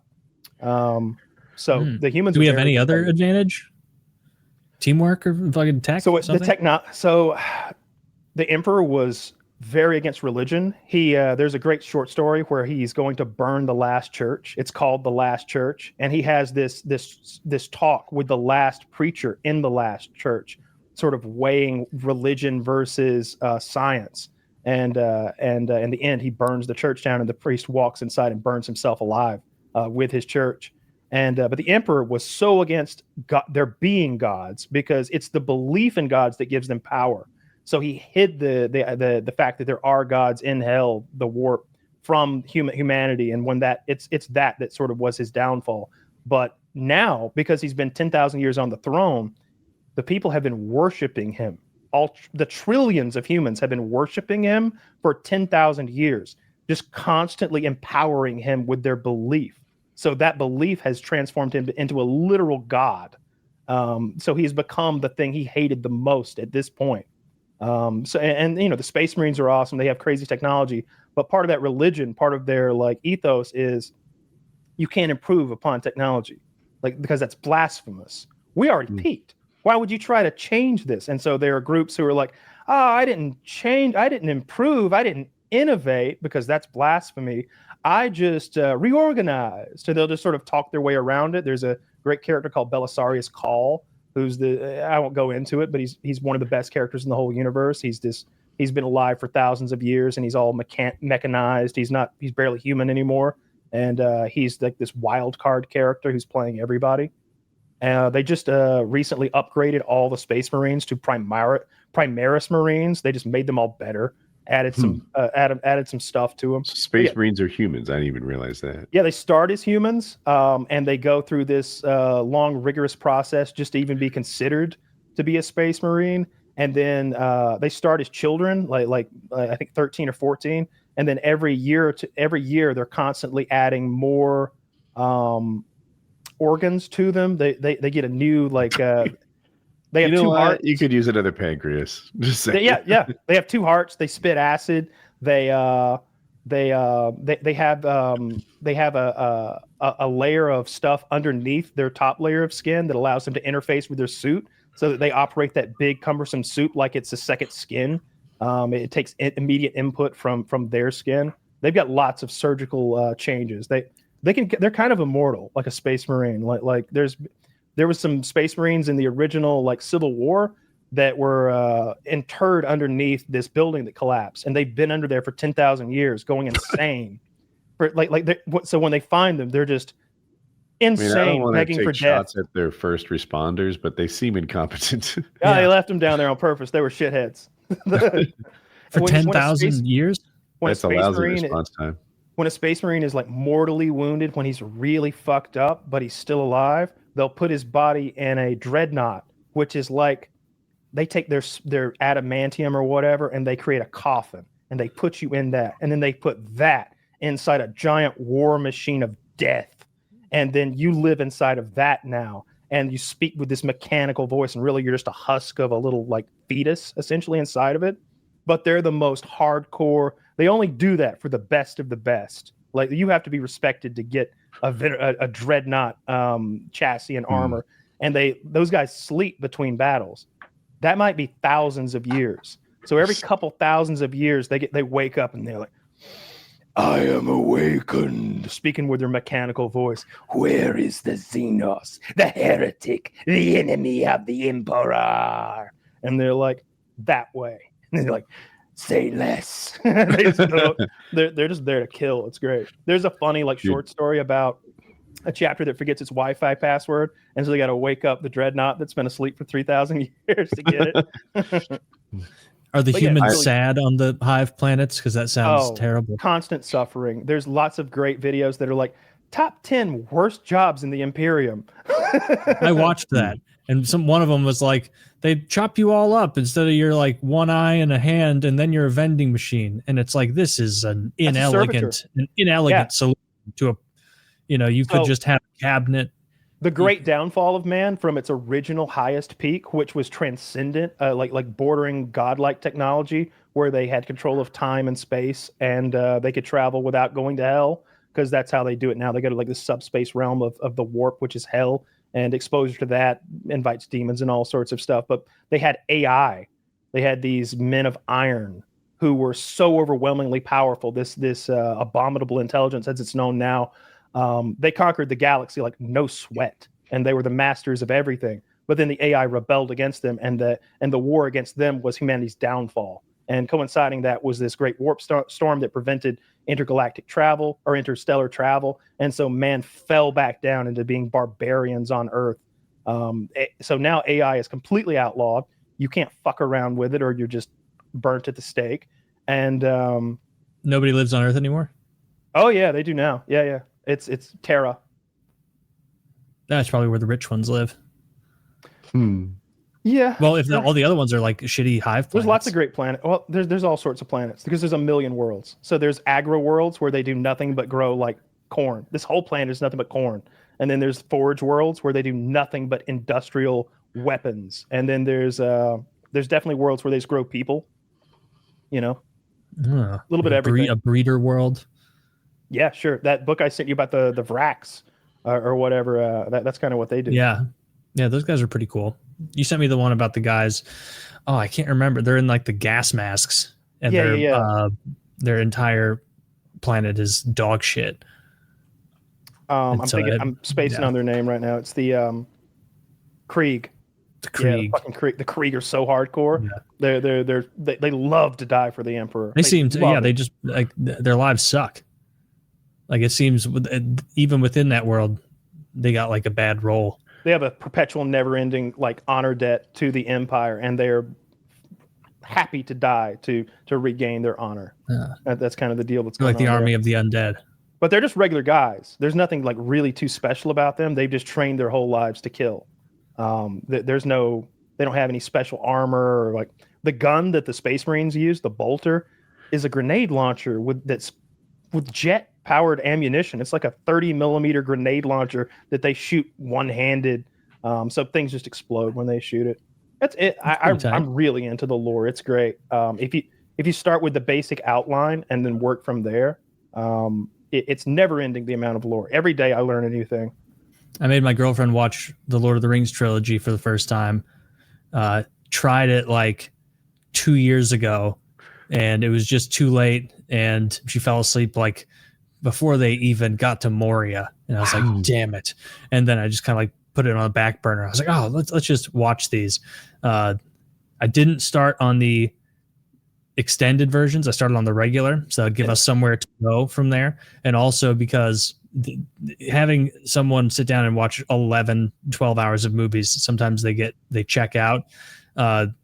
She like loved it. Like I was, and who knows, maybe she was just like, she could tell I love it a lot. And so she's, loving it. How could she tell? Yeah. Well, I was dressed up as Frodo the whole time. Is she an empath? How did she know? Well, I had my latex feet on. It smelled bad. Yeah. But like, she kept like bringing up things that like I never gave a fuck about, really, where she's like, I hope Aragorn and Arwen get together, but I feel so bad for Eowyn too, because she loves Aragorn, and it doesn't seem like there's anyone else for Eowyn. I hope things end happily for her too. And it's like, well, they do. She marries Faramir, and if you read the lore, they had kids and a happy life. And like the most she was like, I've never seen a battle scene as long as this. She was like, in every movie I've ever seen, I don't know if it aggregates to a battle scene as long as this. Because I hadn't watched it in a couple of years, and a few years really. And I had forgotten like the whole third movie, like little breaks for exposition, Frodo and Sam, Shelob, all that. But like, it's just go, go, go, go. Like you'll pause it in the middle of a battle and be like, man, we're like half an hour into this. And it's like an hour and 40 minutes remaining in the movie. It's like, oh man. And this is without the 51 minutes of additional footage, although a lot of that is like not battle. Man, what a great movie. It's so sick. I watched it like a couple months ago. I think 3 months ago, I watched the whole trilogy. I watch it pretty regularly, at least maybe once a year, something like that. I love it. Yeah. You can't go wrong. Fucking masterpiece. Did you guys see that retard Candice Owens is like, I think gonna have to pay the piper on saying like the French president's married to a man and it's his like father, like just some, I don't think that was part of it, but like it's a man and it's a man that he's married to. And I think, and I saw something today where it's like the First Lady of France is like proving, I guess, somehow with like photographic and genetic evidence that like I am a woman. And I joked to Chiz where he like mentioned that, and I was like, she just bought the most expensive pussy picture of all time doing this. Like, what a fucking moron. I watched like a clip of it was like Candice Owens blowing the lid off this weird conspiracy of her being a man, and it's like the tier of evidence is like, take a look at this. This is a picture of him when he was younger. Do you notice anything? Looks like a boy, huh? And it's like, where are we going from? Where are we going from here? To be fair, like I've seen more passable trannies than the First Lady of France. She's a broad-shouldered bitch. You know, and she wears like, she dresses like the guy from Despicable Me, and she wears wigs. And give us a picture, Zach. First Lady of France, please. She's not a looker. Yeah, but look for the ones that I want to see.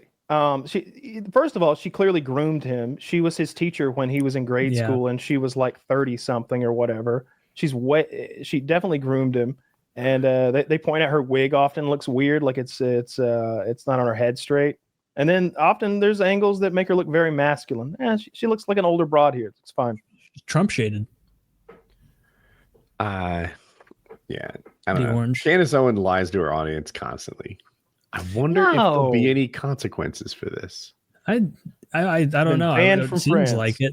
Banned from France. I'm sure she'd be really torn up. But like, right? You look at a story. It's like, hey, the president of France's wife was his teacher when he was like 3 or whatever the fucking story is. And that didn't hit the scandal quota of like the grooming accusation. Like that wasn't enough. She also has to be a man too, a secret man. And then she slapped him around on video a while back. Did she? Yeah, you didn't see that? No. They were getting off of their plane and she like smacked him in the face on camera. Yeah, like this is schizophrenic. Like, this is insane. Man.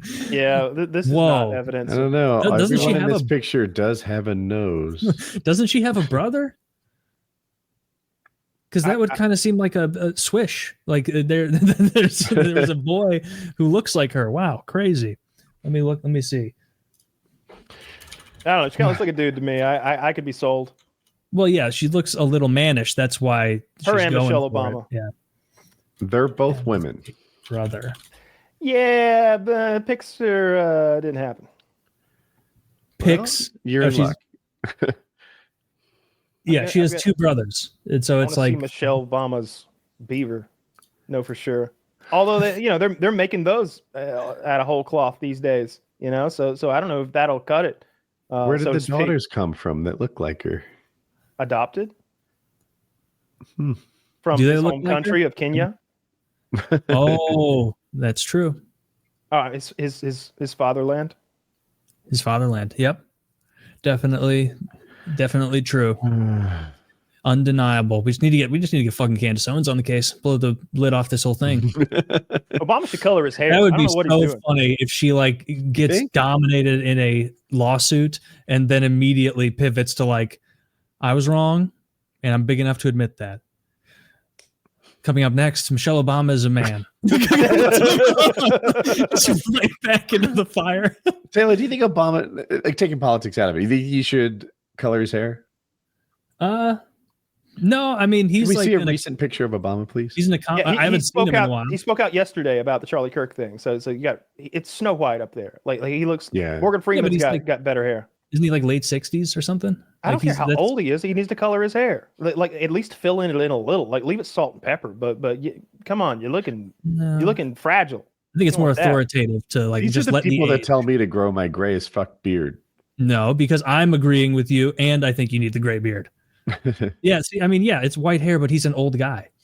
Like that doesn't look bad. I don't think he'd look so old if he colored his hair. No, like if he's gonna go for a third term, he better color that shit in. I don't know. I think it's okay for him to look old. It's not like he's a girl. Yeah, he's getting the same for his wife. This is like the first gentleman. You know what's like retarded? I was gonna be like, this is the oldest I've ever seen him. It's him yesterday, obviously. You should see him today. He looks a day older. It's a nightmare. But like, yeah, I guess I don't see him that often, but he does look a lot older in the face. And I guess he wasn't like snowcap white last time. But no, I disagree. Picture that as like soy sauce hair. That looks fucking absurd. I disagree. I think if he means like black dark as night. black, like black as night hair, like the dye. Like I see. Shoe polish. Yeah, just like an unnaturally dark, just for men, like jet black. That would look silly. Are you just not used to seeing black people with gray hair? Because you've never said Bill Clinton needs to dye it. Yeah, but Bill Clinton's not active in politics, and you know he turned out to be a pedophile, so they had to kind of he's kind of buried. But like W. That ship has sailed for Bill Clinton. He's at the stage. The thing about Obama is like I feel like the only thing holding him back from looking 15 years younger is the hair. W looks old. He's a little decrepit. He looks like his dad. HW looks older. Yeah. HW's a corpse. Well, you should see him now. I bet HW still doesn't look as old as Jimmy Carter. Nobody has ever looked as bad as Jimmy Carter. Oh my God. A rock in his lap so he wouldn't blow away. Find a picture of Jimmy Carter on the day of the solar eclipse when they wheeled his poor ass out. He's just like looks like the Emperor of Humanity. The Emperor of Mankind looks better than him. The Carrion King. Like I'm telling you, he looked dead. He had those big like wounds on his face, like bruising everywhere, and his mouth was agape. Like he was clearly not the agape mouth. I don't know how to describe. Like Biden did. It wasn't as agape, but it was also like kind of like open mouth, hanging mouth. Yeah, that's just it's very old person coded. Oh no. That's a man who is blown away by an eclipse. See, that's he's a restless jogger. That's basically what he is. That's a fantasy sort of. Wow, that's not how I want to go. No, and he that's the open mouth look. You know what? Like this isn't as bad as it sometimes was. To me, like a slightly more alert eyes with the weird mouth was more concerning than this picture. And it's more alarming. That's my president. Yeah. It's more alarming on video because like when mouths are open in a picture, you can be like, oh, maybe he was talking or exclaiming something. But when you watch like a 3-minute video and they have the agape mouth the whole time, it's just like, this guy doesn't know what's up. Add an elderly gait in there. Mm-hmm. You know, the way they GAIT for listeners. It really vibes old. That was almost like mean. Didn't he have stage 5 cancer? Wait, does it go to 5 or 4? I think 4. 4, yeah. I'm confused. Trump said it was stage 9. And it's like, why is everything such an exaggeration? Recently, 300 million people die every year from drugs. Like on a good year, 300 million.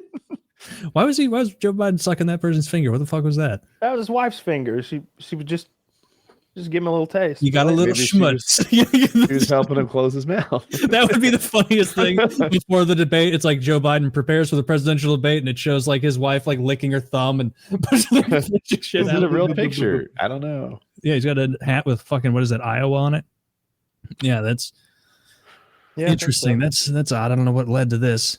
That was almost what they did to Jimmy Carter, where they're like, hey, guys, let's roll this guy out who hasn't been sentient in 4 years and do a little song and dance about him casting his vote. It's like, what are you let him die with dignity. Like leave him in like let him lay in his bed. There's no way if you asked Jimmy Carter 20 years ago, like, hey, here's a photo of what they're gonna do. They're gonna like wave your dead hand over a voting thing and let somebody like grab it for you. He would have been like, no. Just let me die with dignity. That's how Democrats are. They always want to let dead people vote. So true. Even the ones who aren't quite dead, they're all about it. That's how Sideshow Bob got elected to mayor of Springfield. That is very prescient. Yeah. that episode from 1993, very Simpsons prescient. did it. Another Democrat. Yeah. So there's a pattern Bob here. A Democrat? Well, Diamond Joe Quimby, he's definitely a Republican. No, I thought he was I thought the joke was he was a Kennedy. But I don't think they ever actually say what because they never said Sideshow Bob was a, or did they? I would fail this trivia question. I have to check. I thought it was just that Sideshow Bob was comically evil. He hijacks that fucking nuke and puts it in the blimp, but the blimp is full of helium, and so his intimidation video sounds ridiculous. Nobody takes him seriously. Yeah. Oh, yeah, that's right. He is a Republican. He's voiced by Kelsey Grammer, also Republican. So it makes sense. Okay, well then, yeah, Diamond Joe Quimby would be the other side. Kelsey Grammer's still alive? Is he canceled? Is he? I thought he had some. He just did a Frasier return show for a couple seasons. Okay, so yeah, he's the guy that you guys, because I've never seen Frasier, but is he the one that you guys told me would like show up like drunk as hell to filming and then just like snap to? There was some sitcom actor I heard that like used to show up fucked up and then was such a master that he could just like tight. I said this deliver. It could be someone else. I don't think Kelsey Grammer. He seems like a pro. I didn't watch too much Frasier. Maybe a handful of episodes in the background when I was a kid. It's more of a intellectual, pretentious type show. I think it was a little highbrow for 8-year-old me. But I did see him in Star Trek. That's where I like him from, and obviously as Sideshow Bob. I think he's played a villain in a couple of movies. Wait, Frasier was a spinoff of Cheers, right? Yeah. Yes. Cheers, I liked. Yep. I watched 2 episodes of Cheers because I was like, oh, this is like, it's before my time, but like this could be fun. People say it's good. And I remember watching and I see everybody like Norm and this like enormous ogre who looks like he's 51 comes in. And I'm like, man, I wonder if this guy made it to the end of the series. I look it up. It's like, he's like 30 when the show starts. And it's like, oh my God, people age differently then. He died this year. Oh, all right. Did he? Yeah. There's a character in Star Trek named after him called Morn, who sits at the edge of the bar in Deep Space Nine all the time. How did you like this season of Star Trek with Strange New World? I actually haven't seen the last episode. I've seen the first 9. I thought it was a little mixed. I do like that each episode's kind of its own thing. They go off and do another thing. It reminds me a lot of the original series. The original series is very wacky and weird. And they will often be on like a cowboy planet, and they're doing that for production reasons. It just happened to be there was a Western filming on the Paramount lot that week, and they were like, "Hey, let's do a Western episode. It'd be cheap. We've got the set, So we go to a planet and Wyatt Earp's in charge." But so there was lots of wacky, silly things going on in the original series, and I feel like Strange New Worlds does a good job of doing those wacky stories, but making them fun. So I liked the season, even though I see on the Star Trek forums and stuff that a lot of people don't. But I did. I liked it. I didn't love it. I thought it was fine. There were some episodes I liked more than others, but mostly I just considered this. It's not bad. It was just a little mid. And I don't care about Spock's love life. That's one thing that kind of irks me. I'm like, I don't care. I don't care. Like, let's go explore some of those strange new worlds you guys were talking about. Let's go find some of that stuff out. I know if every episode was my favorite, which is like a consequential space battle, perhaps with a new race that we haven't seen before. Yeah. That would get a little old. Suddenly the plot armor would look a little thick. Like, I get it. You have to have some of those building episodes to make the other ones better. But it seemed a little light on what I enjoy. They've got like 5 different archetypes for Star Trek episodes. There's the bottle episode. That's when we stay inside the ship the whole time on our regular sets. We all need to fix a problem that's right here, right now. They're cave episodes. They're all filmed in the same cave on Paramount lots, and there's lots of them. There's someone's been taken over. They've been possessed. There's those episodes where secretly X character is possessed by Y demon / alien / whatever, and they're trying to sabotage things. We're going to root that out. So I don't mind those vacation episode. That's a thing. I always like that when they're going to go on a vacation or whatever, but then like something bad happens. There's a great one. Picard goes to the pleasure planet of Risa, and the people of Risa, they love to fuck strangers. They all do. They're all about it. Every woman on Risa is just a whore. They don't want money. They just want to give you pleasure. They're all tens. They wear very little clothes. And Riker, who's the commander, he's a pussy hound. You see him all the time, sort of leaning over junior officers, like, "What are you working on there? Oh, a little astrometrics, huh? Why don't you come by my quarters later? I'll show you some data of my own, if you know what I mean." Like he's just a pussy hound all the time. Data mining. He fucks all kinds of main characters all the time. And so he's telling Captain Picard, he's like, "Hey, heard you going on vacation to Risa?" And Picard's like, "Yes, I'm going to catch up on my reading." He's got this big fucking tome. He's got a real book. And he's like, yeah.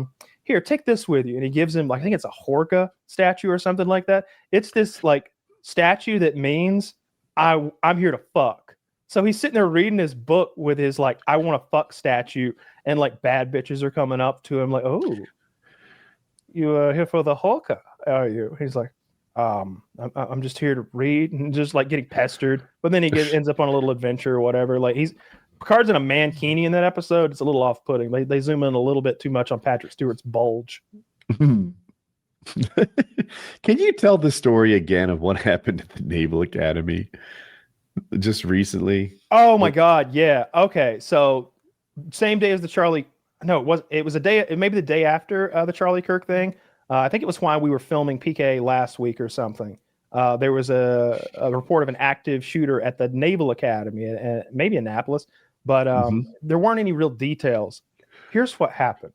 Someone who had gotten expelled and was therefore mad at the academy phoned in an active shooter threat / report, like a fake one. And he used an IP address that corresponded to the university. So it appeared to whoever they contacted that someone from the university is calling us and reporting an active shooter right now. And in the wake of the Charlie Kirk thing and then the Colorado shooting right after that, like everybody's on high alert. So they responded in force. They sent a cop in. Well, one of those color guard guys, the rifle twirling guys, sees a man walk in with a gun drawn, like scoping the place out and running down the hallways. And he thinks the cop is a shooter. The cop thinks the color guard guy is the shooter. Color guard guy whacks him with his rifle, hits him with his ceremonial rifle and tries to take the cop down. Cop shoots the kid and wounds him. So everybody lived, but it's just it makes us look so bad as everyone's a hero in this story. Everyone's a hero, but at the same time, it's like, man, this gun control debate has gone off the rails. Don't you have like a special rifle and like fucking feathers in your hat when you're a color guard? Like the cop should know, like, Taylor. Oh my goodness, this guy's undercover deep. He shot Gator. The only way to stop a bad guy with a gun is a dancer with a toy gun. Yes, that's what you need. A professional spinner. That's crazy. Like, come on, the cop sees a guy, twirling in his outfit. I think that he hit the cop before the cop could react. I think he whomped him with the rifle, and then the cop shot him. Yeah, but the cop should look up and be like, the fuck? Like, he shouldn't be like, a shooter has stashed a body somewhere and he's wearing, this is like the Joker. Like, no, that's crazy. I mean, maybe the cop thought that the shooter was a member of the color guard.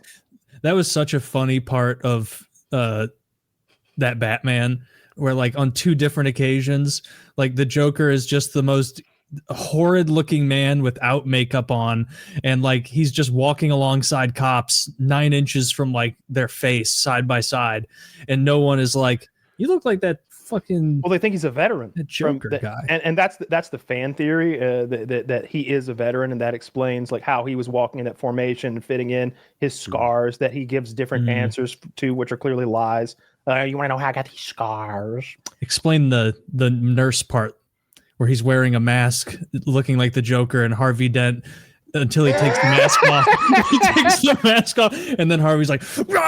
Well, it's so clear. Harvey's clearly heavily medicated. Half his face is blown off. I attribute it to that. He still had the wherewithal to recognize the Joker, but not like this. Yeah. He clearly had Joker eyes. Clark Kent. Yeah, you can't explain Clark Kent. That doesn't work, especially in modern times when we have facial recognition software that's just open source. I saw like some concert did this thing where they like pointed cameras at the crowd and then broadcast. Like the cameras caught faces in the crowd, and then some sort of system applied like all relevant data from that face that's on the open web in a list under their names, and then that was projected onto the screen. And so people in the crowds were looking up like their full name and like all their information, and it's like floating around like this Big Brother shit to kind of show the power of just open source like facial recognition software combined with something like Google Glasses or just a camera. So like it would be really easy, I bet, to put on some of those the Ray-Bans that do the Meta Ray-Bans. It seems like you should be able to put those on and then look somebody in the face and it to be like fucking Bill Moore, fucking accountant. He works in XYZ department. He's your whatever the fuck. Like if you're a CEO or something, you don't remember names. Like you'd always know somebody's name. You'd always know who they were if they were important. Like if you're a concierge or a doorman or a bouncer, like you don't want to make that mistake of like kicking out some A-list celebrity that you just don't know about. Because maybe you're not just in your circle. with faces. There's nothing wrong with that. You could any number of individuals could benefit from facial recognition software combined with some meta glasses. I would want to hack in to their system, and so then when they showed people, it would be like John Smith, age 57, occupation mechanic, gay, and then furry, gay furry, and then people are like, "Well, I don't know. They got all the other stuff right." Those are only $300. Those Ray-Bans. Yeah, the Meta ones that have the cameras and stuff. I wonder if you can get them in prescription. Yeah. Oh, I'm sure. Yeah, you can do clear lenses. You can do like sunglasses, and I'm sure you could get. Oh, wait a minute. What's like the common use case though? Like what does it help me with? It's a camera that you wear on your face. I'm not sure what use you would have for it. Oh, I thought there was more to it. I could put a camera on these. It may do more things.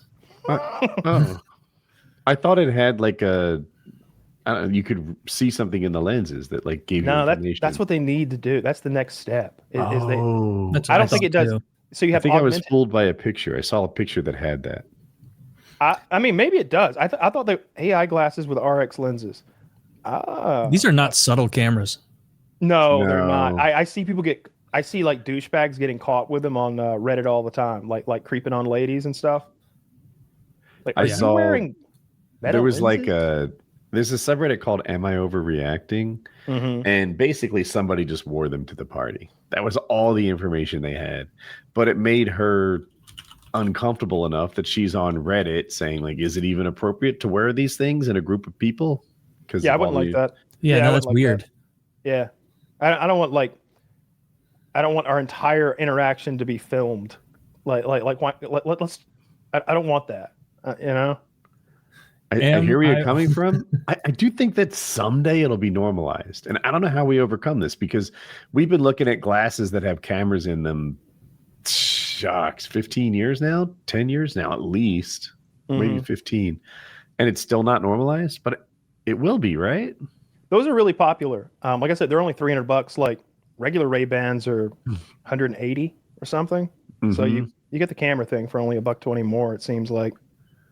I bet you can get them at a discount somewhere. No, they seem cool to me. I just don't have any use case. I don't have anything to do with them. If you were doing unboxing videos or, I mean, shit, even I bet gun videos. I bet there's somebody doing gun stuff, first-person shooters type stuff with them. Action sports of all kinds would be interesting from them. I need to see how good the video stabilization is, because the first ones that came out didn't have video stabilization. It was unwatchable footage. Like, I guess we move our heads constantly, but our eyes and brain adapt for it. But when you put it in video, it's terrible. You could probably do an editing software even if the glasses didn't have some sort of stabilization. But I mean, phones have that. Yeah. You see the new iPhone is so lame. You see like they're going for thin this time. That's their selling point. But it's got that massive bulge on the top for the camera. So it's not really thin. It's just if anything, I can imagine it, and I doubt this would happen, but I picture it sitting on my desk like on its back, and the bulge making it sit like this. And so like pressure might damage it in some way. Like if you sat on it in the wrong way, or you like because it's not just flat and just absorbing it on the entire back, it's got this big bulge down here for the camera. I mean, my camera, I've clearly got like a little bulge, but that thing is huge. It's a lot. I imagine if you look at the side of your phone, that vertical side provides some like structural integrity.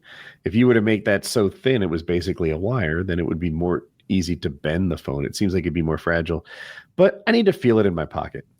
Like if it feels thinner in my pocket, then that's a win.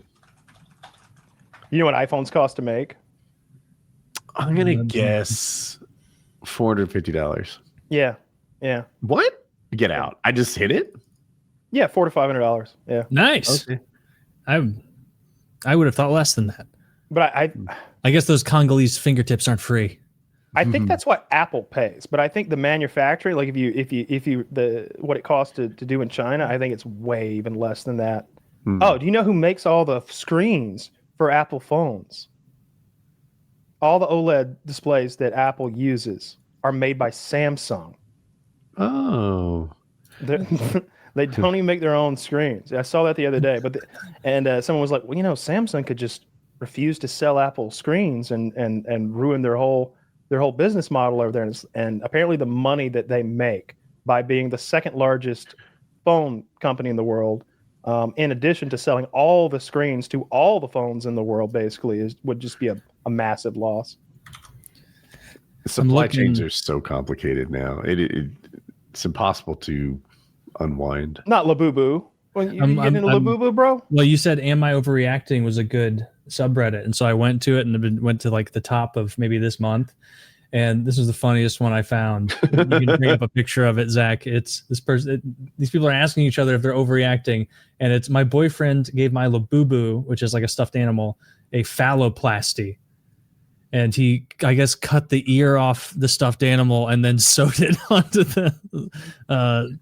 onto its crotch, or not even sew, just not even sew, just safety pinned it on. No, you're underreacting. Your boyfriend's funny. My niece gave it to me. They're expensive. What? That looks like shit. South Park did a really good Labubu episode. It's their most recent episode. And Butters is trying to get the rare Labubu for his would-be girlfriend. And it turns out that they're doing a satanic ritual with the Labubus. And it's just pretty good. And then, of course, in the back, and the B plot is Trump is fucking Satan. Then they keep saying, is Trump fucking Satan? And it's a little wordplay where Trump is literally having sex with Satan. Yeah, it's really subtle. Satan in the ass. But the wordplay is that Trump is fucking Satan. Like he is, and they just continuously repeat that over and over. These comments are so funny. If he was trying to be funny, he could have bought his own damn Labubu and done that, but he had no right destroying your property. No, it would have been weird, and if he had done it to his own. No, if she cared shitty. for it, he shouldn't have cut it apart and made a fake dick out of it. That's just yeah, of course. That's incredibly rude. Asshole move. Yeah. I wouldn't like that at all. Someone's like, "Yeah, this thing you like, I wrecked it." It's like, come on, I know it's a stupid. The limited edition ones are like hundreds and thousands of dollars. Why? It looks like a Beanie Baby. I think they do a business model where when you buy one, you don't know what you're buying. It's like the way cards are, like magic cards. You're opening and you don't know if you're going to get a good one or not. And it's like $20 or $30 per pull, and you might get some lame Labubu. I don't know what that rainbow Labubu there with an ear for a dick was worth. About these? Why anyone would want one in the first place? Like they become trendy, collectible, cutesy things. Do they do something? You squeeze them. They're little dolls, that like Funko Pops, but more cutesy and girly. Okay, well then it does seem stupid. Apparently, Funko Pop is a thing that I just learned about.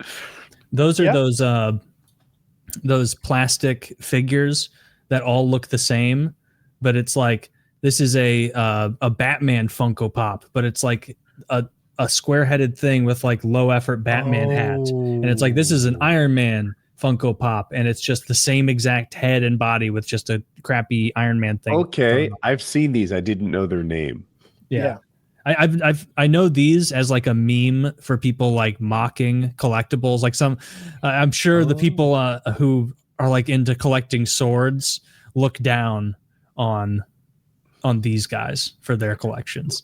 Which I would too if I was a sword guy and some guy was like, yeah, I collect too. I have a bunch of plastic stuff. Do you still kind of want a sword? Did you ever get one? I never got one, but there is a part of me that wants a sword. I wanted one of those like Persian scimitars, but then I changed my mind and was like, no, I want something more like European middle-agey. And then I think like, no, something kind of Lord of the Ringsy. And it's like, no, like, because if someone sees a really cool sword, they would probably think it was neater to be like, this is like what they used in, I don't know, fucking France in 1450 or a similar thing, instead of like, there's just Boromirs. And I don't know. I wanted the katana because it was my favorite thing to play in a game, but now I kind of want Wilder's sword, which I guess you can't even buy. And I don't know. Wilder. Let's see a picture. It's one of those gigantic swords. It's a great sword, sure. It's not a colossal sword. Don't get carried away. Okay. Well, it's a good sword. Yeah, these are pretty cool. Or you could go like balls to the wall and get like a halberd or a spear. Actually, no, not a spear. That would be lame. It would have to have a big blade, like a decorative halberd. That would be sick. I just have not. I haven't had swords on the brain. Kyle was talking about getting them for so long, and then he just never pulled the trigger. Just like with his smoker, he's never pulled the trigger. Okay. While you're throwing stones, how's the remodel coming? It's coming along. The trigger pulled. The trigger is pulled. A couple things have been. Expect this. Yeah. Stuff is getting done. I've got the basement bedroom area. They're mostly done framing it. The bathroom is done being framed. The egress people are fucking just delay after fucking delay after delay. Where they said it was like, last week of August or first week of September. And so I called like middle of August and was like, hey, haven't heard from you guys. And, I had to pay a third of this up front. And you're like the highest rated service for this in St. Louis. So I kind of expected a little bit of discussion here, like, because I'm, I have a lot of stuff has to wait until that's done. That's what I was going to ask. And so it's really annoying. It's like I can't even have the guys finish the last bit of framing around that area in the bedroom.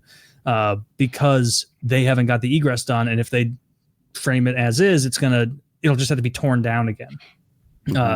But it's taking shape. All the gym stuff is in the other side of my unfinished. I didn't like measure. I just kind of eyeballed the other unfinished area where I was like, yeah, I've definitely got enough for all my gym stuff and all my storage stuff. And thank God I was right, because that would have been infuriating if I then had to because how it is now is I'm having a double door put in between the room with like the pool table and the TV and sectional, which like you go down my stairs and take a left, and I need a door from that to the unfinished area for the gym, because that's where all the gym stuff is. Right now, if they were to finish it before that door is there, I would effectively be like locked out of that area until they add yet another door and where they're framing. But it's like, when it's one of these things where like when they're here, the guys I have, it's like one dude who's like in his mid 50s, like a shorter guy, super like seemingly a very hard worker, but also he'll just end conversations. So he'll be like, hey Taylor, I need to ask you something. Can you come down here real quick? And like he'll be like, yeah. So this right here, is this what you wanted? And then I'll like get part of the way through explaining exactly, and he'll be like, yep. And like the first time I talked to him, like getting the bids and everything, this guy came in so much fucking lower than everybody else. And I knew someone who recommended him highly. And like he gave me the quote, and he's like, I'm going to go home and I will text you the itemized quote for all the things you're thinking of. And then, we can take it a la carte, no like giant payment for all of it. And I was like, all right, that sounds good. And we're still in my basement. And he's like, okay. And then he just like turned around and just left. Those are two autistic traits. That's what's going on. So he's good. He's quick. Him and the three other guys. More ADD. So I have that issue as well. I always have. It would infuriate my dad when I was a kid. If you're trying to explain something to me and you're at the part that I already know, it's incredibly frustrating for me. If you're trying to tell me like how to do some crown molding and I know the first 3 out of 4 steps about how to get, I know the first angle and you won't stop. I can't explain the feeling of being explained something that I know and having to sit through, but it's like, come on, get to the one little bit that I don't know. I know 80%, give me the 20, get to it. And like, I would cut my dad off when he's trying to teach me something. I'm just, I know. It's like, you don't know though. I know all the stuff you've already said. Get to the one little bit at the end. Like I just need to know about the hex bit twisty knob thing. Like whatever it is. I think it's an ADD thing. That's probably it. Infuriating. I've heard so many horror stories about contractors like just like leaving for so long. Like I don't want to seem needy. Like being like, when will you be back? I know you know this, and I know I've said it before. Final payment comes when it's done. I don't think I've ever had a contractor that didn't say, all right, I'm 95% done. Can we get all of it but $100? No. Remember the part in the beginning where I paid up front on time? Here's the part at the end where you finish the job on time. Yeah. That's the contract. That's kind of what we're fucking doing here. This guy has been great. He was here today. It's like I was telling Woody, it's a white guy in his mid 50s and then 3 white guys in like their 30s. And they just like grind. I heard today I was like sitting up here and I could like hear Rascal Flatts coming from my basement. Like this is so like odd. Like this isn't what I would expect. My roofers, La Cucaracha all day. I was surprised. I was surprised it was highway. That may have played a time or two. Top of the charts for 60 years now. La Cucaracha. And these guys love this. They find something they like and they really latch on. People talk about American culture. Mexico has 5 songs. They get the fuck out of here. Like I've heard them all. This guy today, he was like, you don't have to like, usually I do like a third or whatever and then payment like this. But today we'll get through this and I'll like get, cause I haven't paid him $1 yet and they've done a good bit of stuff. And I was like, okay, yeah, just let me know for whatever, like the deposit amount is like a third or whatever you're doing. And then they all like left for what I thought was lunch and it got to be like 2 p.m. And so I texted him and I was like, hey, I don't know what time you guys are planning on coming back, but I have to work tonight and I really need quiet. I can't have any noise at 5:30 or later. It's just not going to work for me. And he was like, oh, no, we're done for the day. And I was like, all right, so you just didn't, you told me you wanted to get paid and then you just left. And so hopefully he's supposed to show up tomorrow for like 7:30. We'll see. That's when he came today and they just grinded until noon and got a ton of stuff done. I just keep waiting for the other shoe to drop because every fucking story I hear is it's a damn nightmare. And I feel almost like hoodwinked like by the egress company. The contractors have been good. The egress company is just like, they're like, all right, it's going to be 10,500 and we need 3,500 right now because we take one when we start the next third when we start it, and then the final third when it's finished. It's supposed to be a 2-day thing. It's like, okay.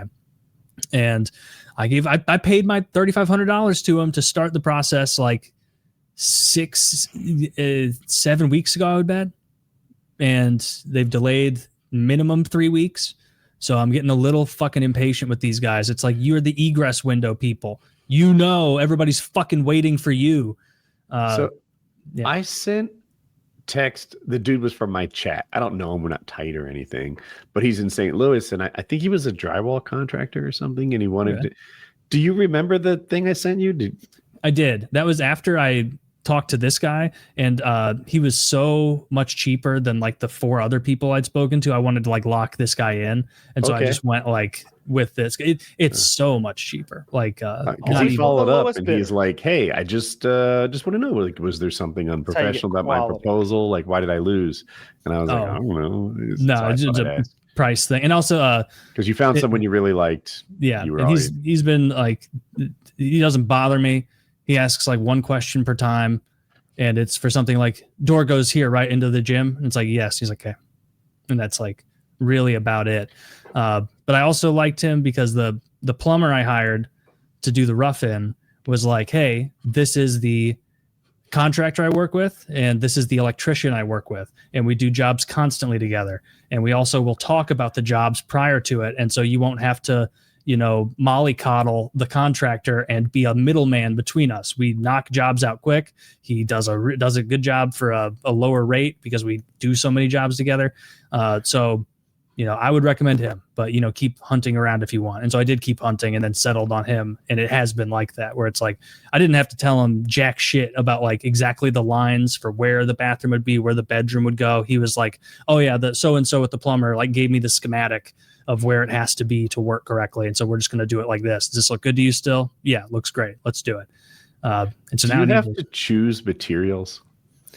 Like I don't know, the tile, the electrical sockets, like shit like that. Yeah, stuff like that. Or electrical socket, I don't even know, but like flooring I have to pick, obviously like vanity, toilet, shower, tile for the shower surround, all that shit, and I have to pick. Will we be going Japanese?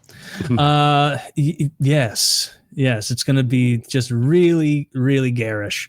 Really loud. I think you meant the toilet, like you do in bidet, electric. No, I actually am saving money by getting one of those holes they have in India.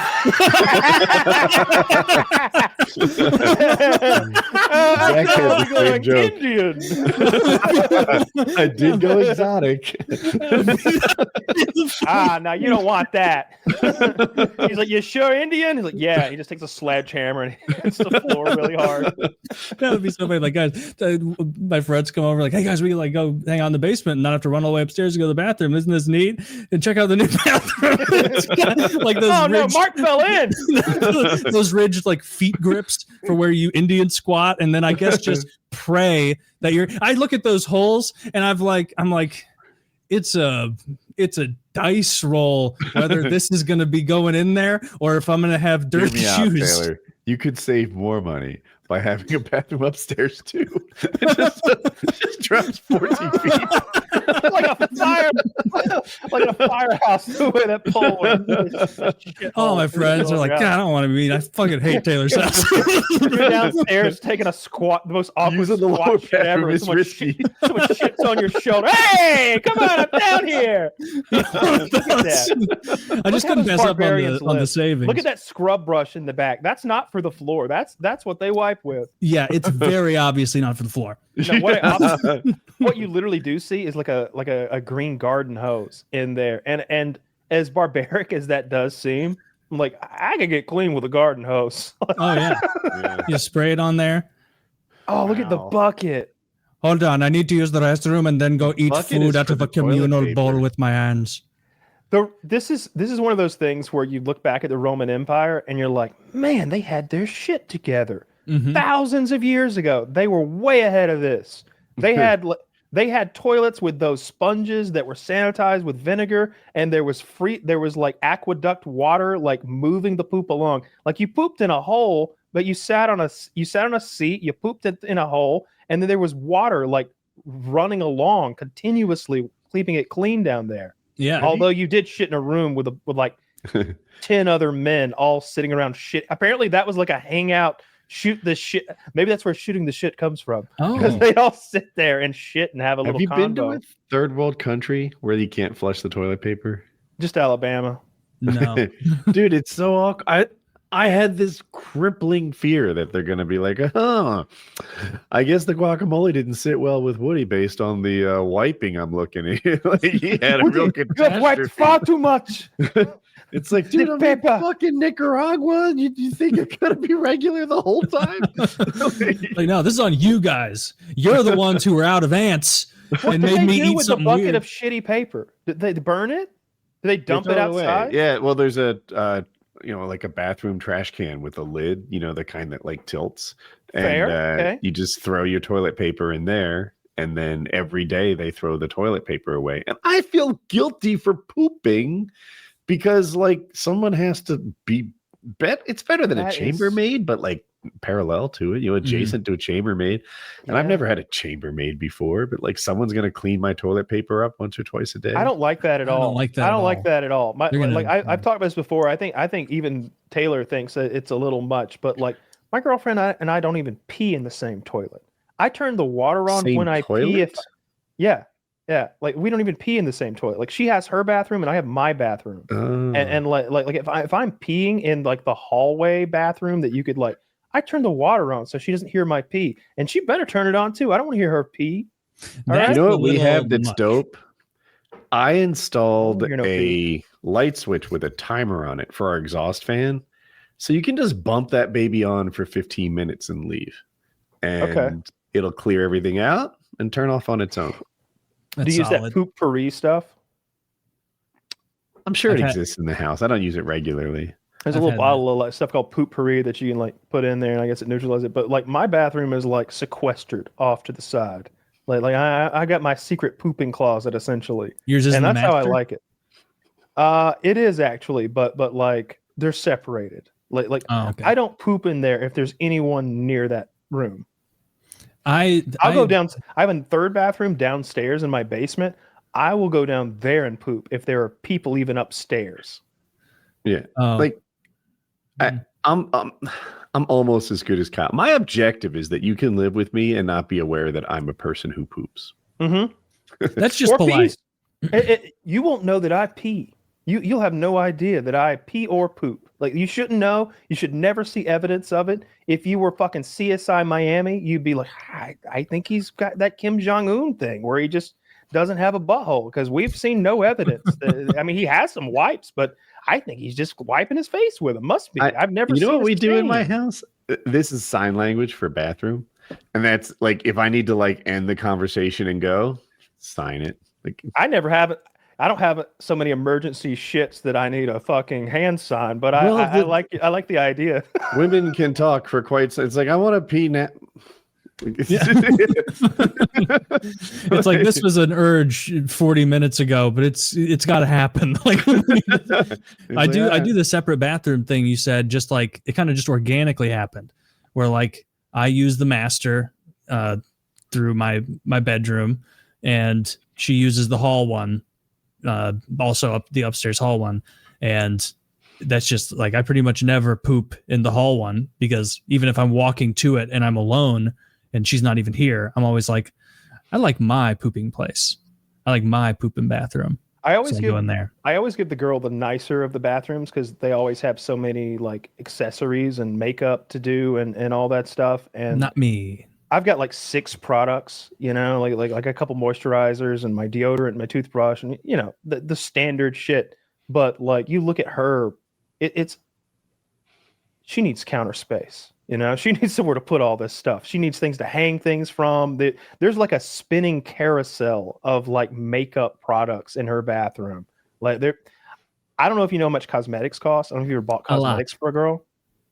It's $5,000-$6,000 worth of cosmetics in that bathroom. Like I would be, and I'm conscious of that. I'm thinking like, if I've got $5,000 or $6,000 worth of electronics sitting right here in front of me, I would be very upset if anyone was disrespectful of that in any way whatsoever.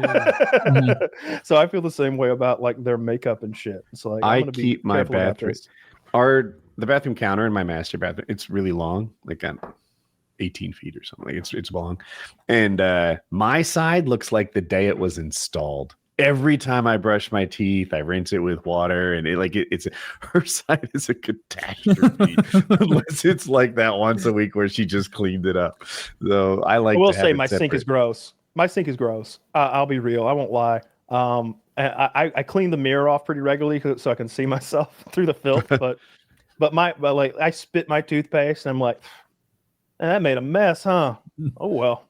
Like, you know, 'cause no one's ever going to see it. At least my mouth is clean. Jackie doesn't put the cap back on her toothpaste. I have my own toothpaste because it's gonna dry out. It looks perfect. Yeah, you got to store it upside down so that it all goes to the bottom anyway. See, that's a trick I didn't even know about when I was a kid. Does it move? Yeah, very slowly. Yeah, it's like that old science experiment where they put the pitch in the thing and it's been drizzling for 150 years or whatever. Mm-hmm. Toothpaste does too. So like I've just got an old, like, you know, those cup. I got one of these cups in my bathroom, and it's got my toothpaste is in there upside down with my toothbrush, and it all just goes to the bottom. I have such a autistic routine about like getting ready and like deodorant and shaving and everything that it's just like. Do you use having it upside to rinse your mouth out afterward? I just put my mouth on the faucet, and then intermittently I'll be like, there's a lot of toothpaste on this faucet, and then I have to take. I don't touch my mouth to it. I go underneath, because if you ever go all the way underneath and look at the bottom of a faucet, they can often get filthy. So like I put my mouth under the running water and I rinse and spit. Although you're not supposed to rinse and spit. You're supposed to brush and spit and leave the gritty toothpaste in your mouth. Yeah, I'm not going to do that. I'm not either. I'm sorry. I've been doing it one way since I was 4 years old. Yeah. I'm not going to stop. If they rot out, they rot out. I really wanted the next, my breakfast to taste terrible. That's what I wanted. To have like gritty fucking toothpaste in there. No, I'm rinsing. Like I brush my teeth, and then I don't really. The only routine I have is like I need to take more pages out of Kyle's skincare book, because every single like winter, my face will get so dry under my beard, and then I'll apply beard oil, and I'll be like, oh man, problem solved. My face isn't dry anymore. And then I don't do it anymore until the next time my face is dry. You're supposed to do it every day.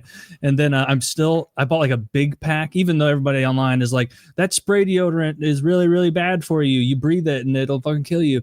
But I bought like a Costco pack. And so I got to grind. I'm not going to waste them. I got to grind through these fucking 8 before I move on. And so I stand in my bathroom and I like liberally apply the spray, but I'm like, gotta mask up for that. And then I run out of the bathroom and close the door behind me, and I go.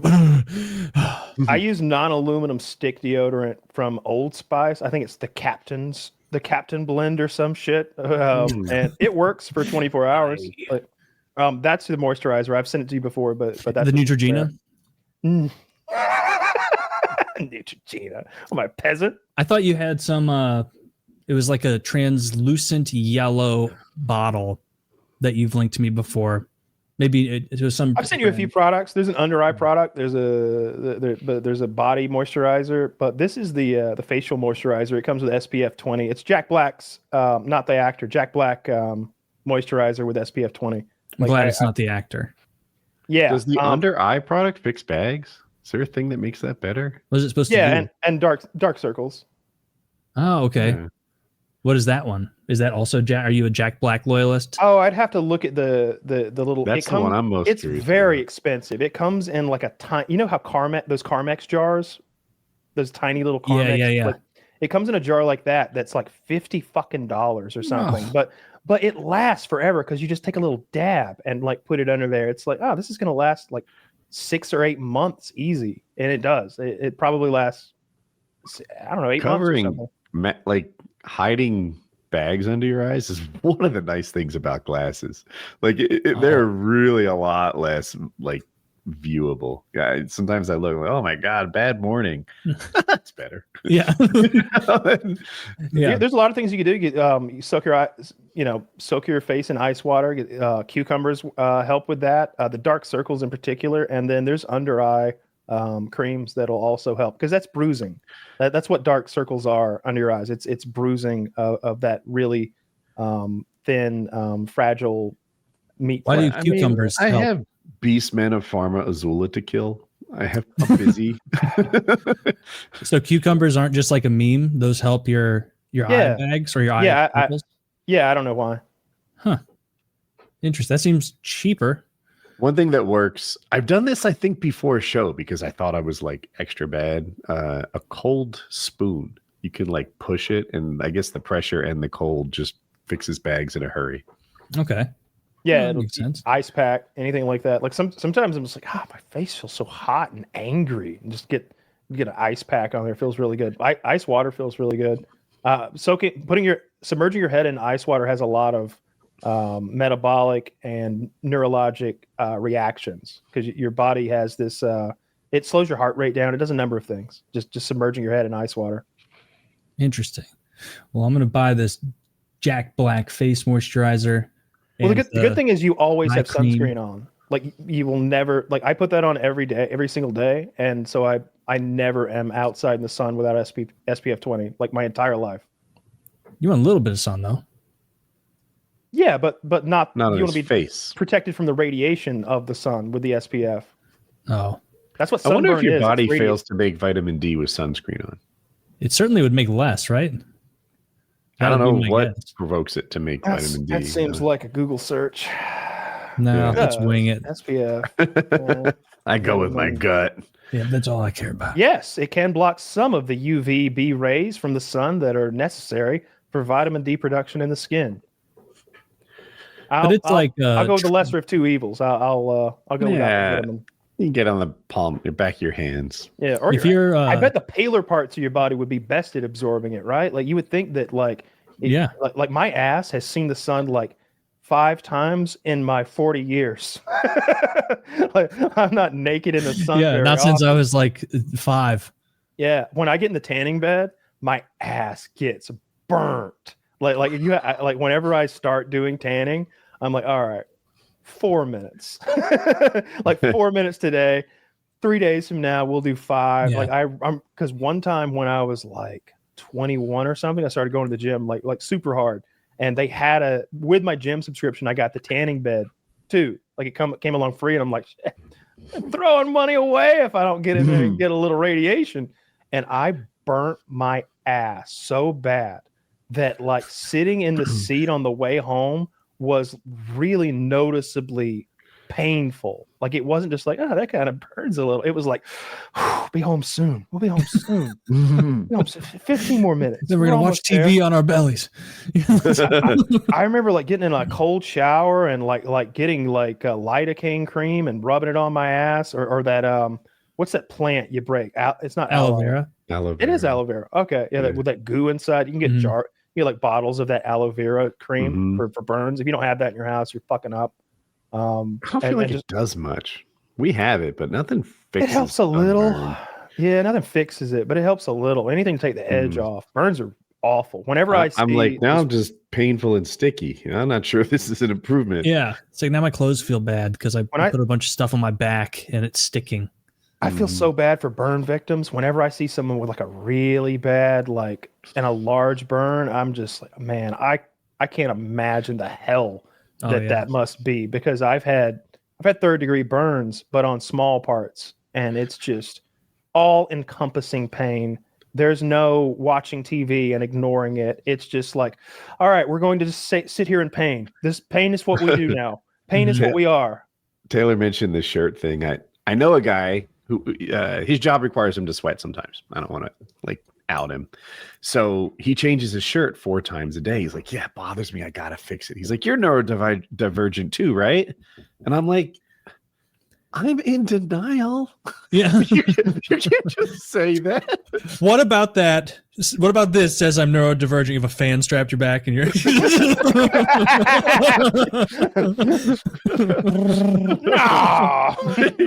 you can't just say that to me. Come on. That guy's poor wife. She's like, the laundry never stops. I'm fucking Sisyphus pushing this hamper up an eternal slope because my fucking douchebag husband has to wear 5 shirts a day. I'm the same way. I wish I said that to him. I'm so annoyed. When my acne was bad, as like in my early 20s and teen years, I would take 3 showers a day minimum. like morning, afternoon, and night for sure. But 4 was not irregular, just to keep the sweat and bacteria off my back and ass and my chest and my face. Like it was just this war against acne that never ended. I really wish my mom had done that Accutane. I remember we were at the dermatologist and it came up and just didn't go anywhere. Just didn't go anywhere. I used to shower twice a day, once in the morning and then once after surfing. And after surfing, like I'd be in the shower for 45 minutes. And I know because they'd like make little snide comments or something. They all thought I was jerking off in the shower because I was a teenager in the shower for 45 minutes. But it's like, no, I'm in New Jersey surfing in the winter. I'm just warming up again. It takes a while. I'm so cold to the bone. I hate the feeling of seawater on my hand, on my in the skin. shower at that age. I remember like getting home from school when I was like 11. And just being like, gotta shower. Gotta go take a cool 35-minute shower. And I gotta bring this paintball magazine in there with me that has a bunch of centerfolds of women in lingerie for some reason. In between like the new showings of Tipman, it's like some girl with huge tits in a lingerie. And it's like, all right, this is gonna have to do because I am not risking the open field that is the computer room. It's too risky. There's too many angles. Never jacked off in the shower. I know sex in the shower. I last like too long because it's distracting to me. Try not to slip too. You need like an old. Oh my god! Can you? No sex in the shower for me. No masturbation in the shower. Water is not a lubricant. Mm-hmm. And like I don't have any material in there. What are you going to put your phone in one of those bags and hang it from on the wall and be watching porn in there? What a fucking loser! You know what I mean? That would be the funniest thing. Like going to a friend's house and they have a fucking tablet in a giant Ziploc bag hanging from a hook. It's like, oh god, this is rough. Those are some of the funny Reddit moments where people have roommates or they live with like family members and they'll find like sex toys and stuff in the bathroom. There's one where like the girl's mom was like put her sex toy back in her room and left a note that was like, I cleaned this. Just remember, your brother lives here too. And she's just like, my God, guys, what am I going to do? And it's just, it's a big toy. She did not have some classy little lipstick vibrator. She had like the King Kong Dong. It was a bad dragon. It was a giant tentacle. It's just a big dog cock that suction cups to the wall. Her mom found. Cleaned this. I thought mom handled it pretty well, actually. Yeah, it's as nice as you can do it. Tell everyone else. She just and remember, it's not like she had a private bathroom. You know, if she had a private bathroom, maybe mom's move is to just not mention she ever noticed it. But if she shares the bathroom with her brother, I think that's perfect. Yeah, I can't imagine how often my mom was like doing laundry and it was just cum covered everything. Like just getting home and just beaten off. Like when puberty hits you like a train at 10, you're like, ugh. Like you just start jacking every single night before, and you're like just hitting puberty, and so you're like your dick doesn't even go down.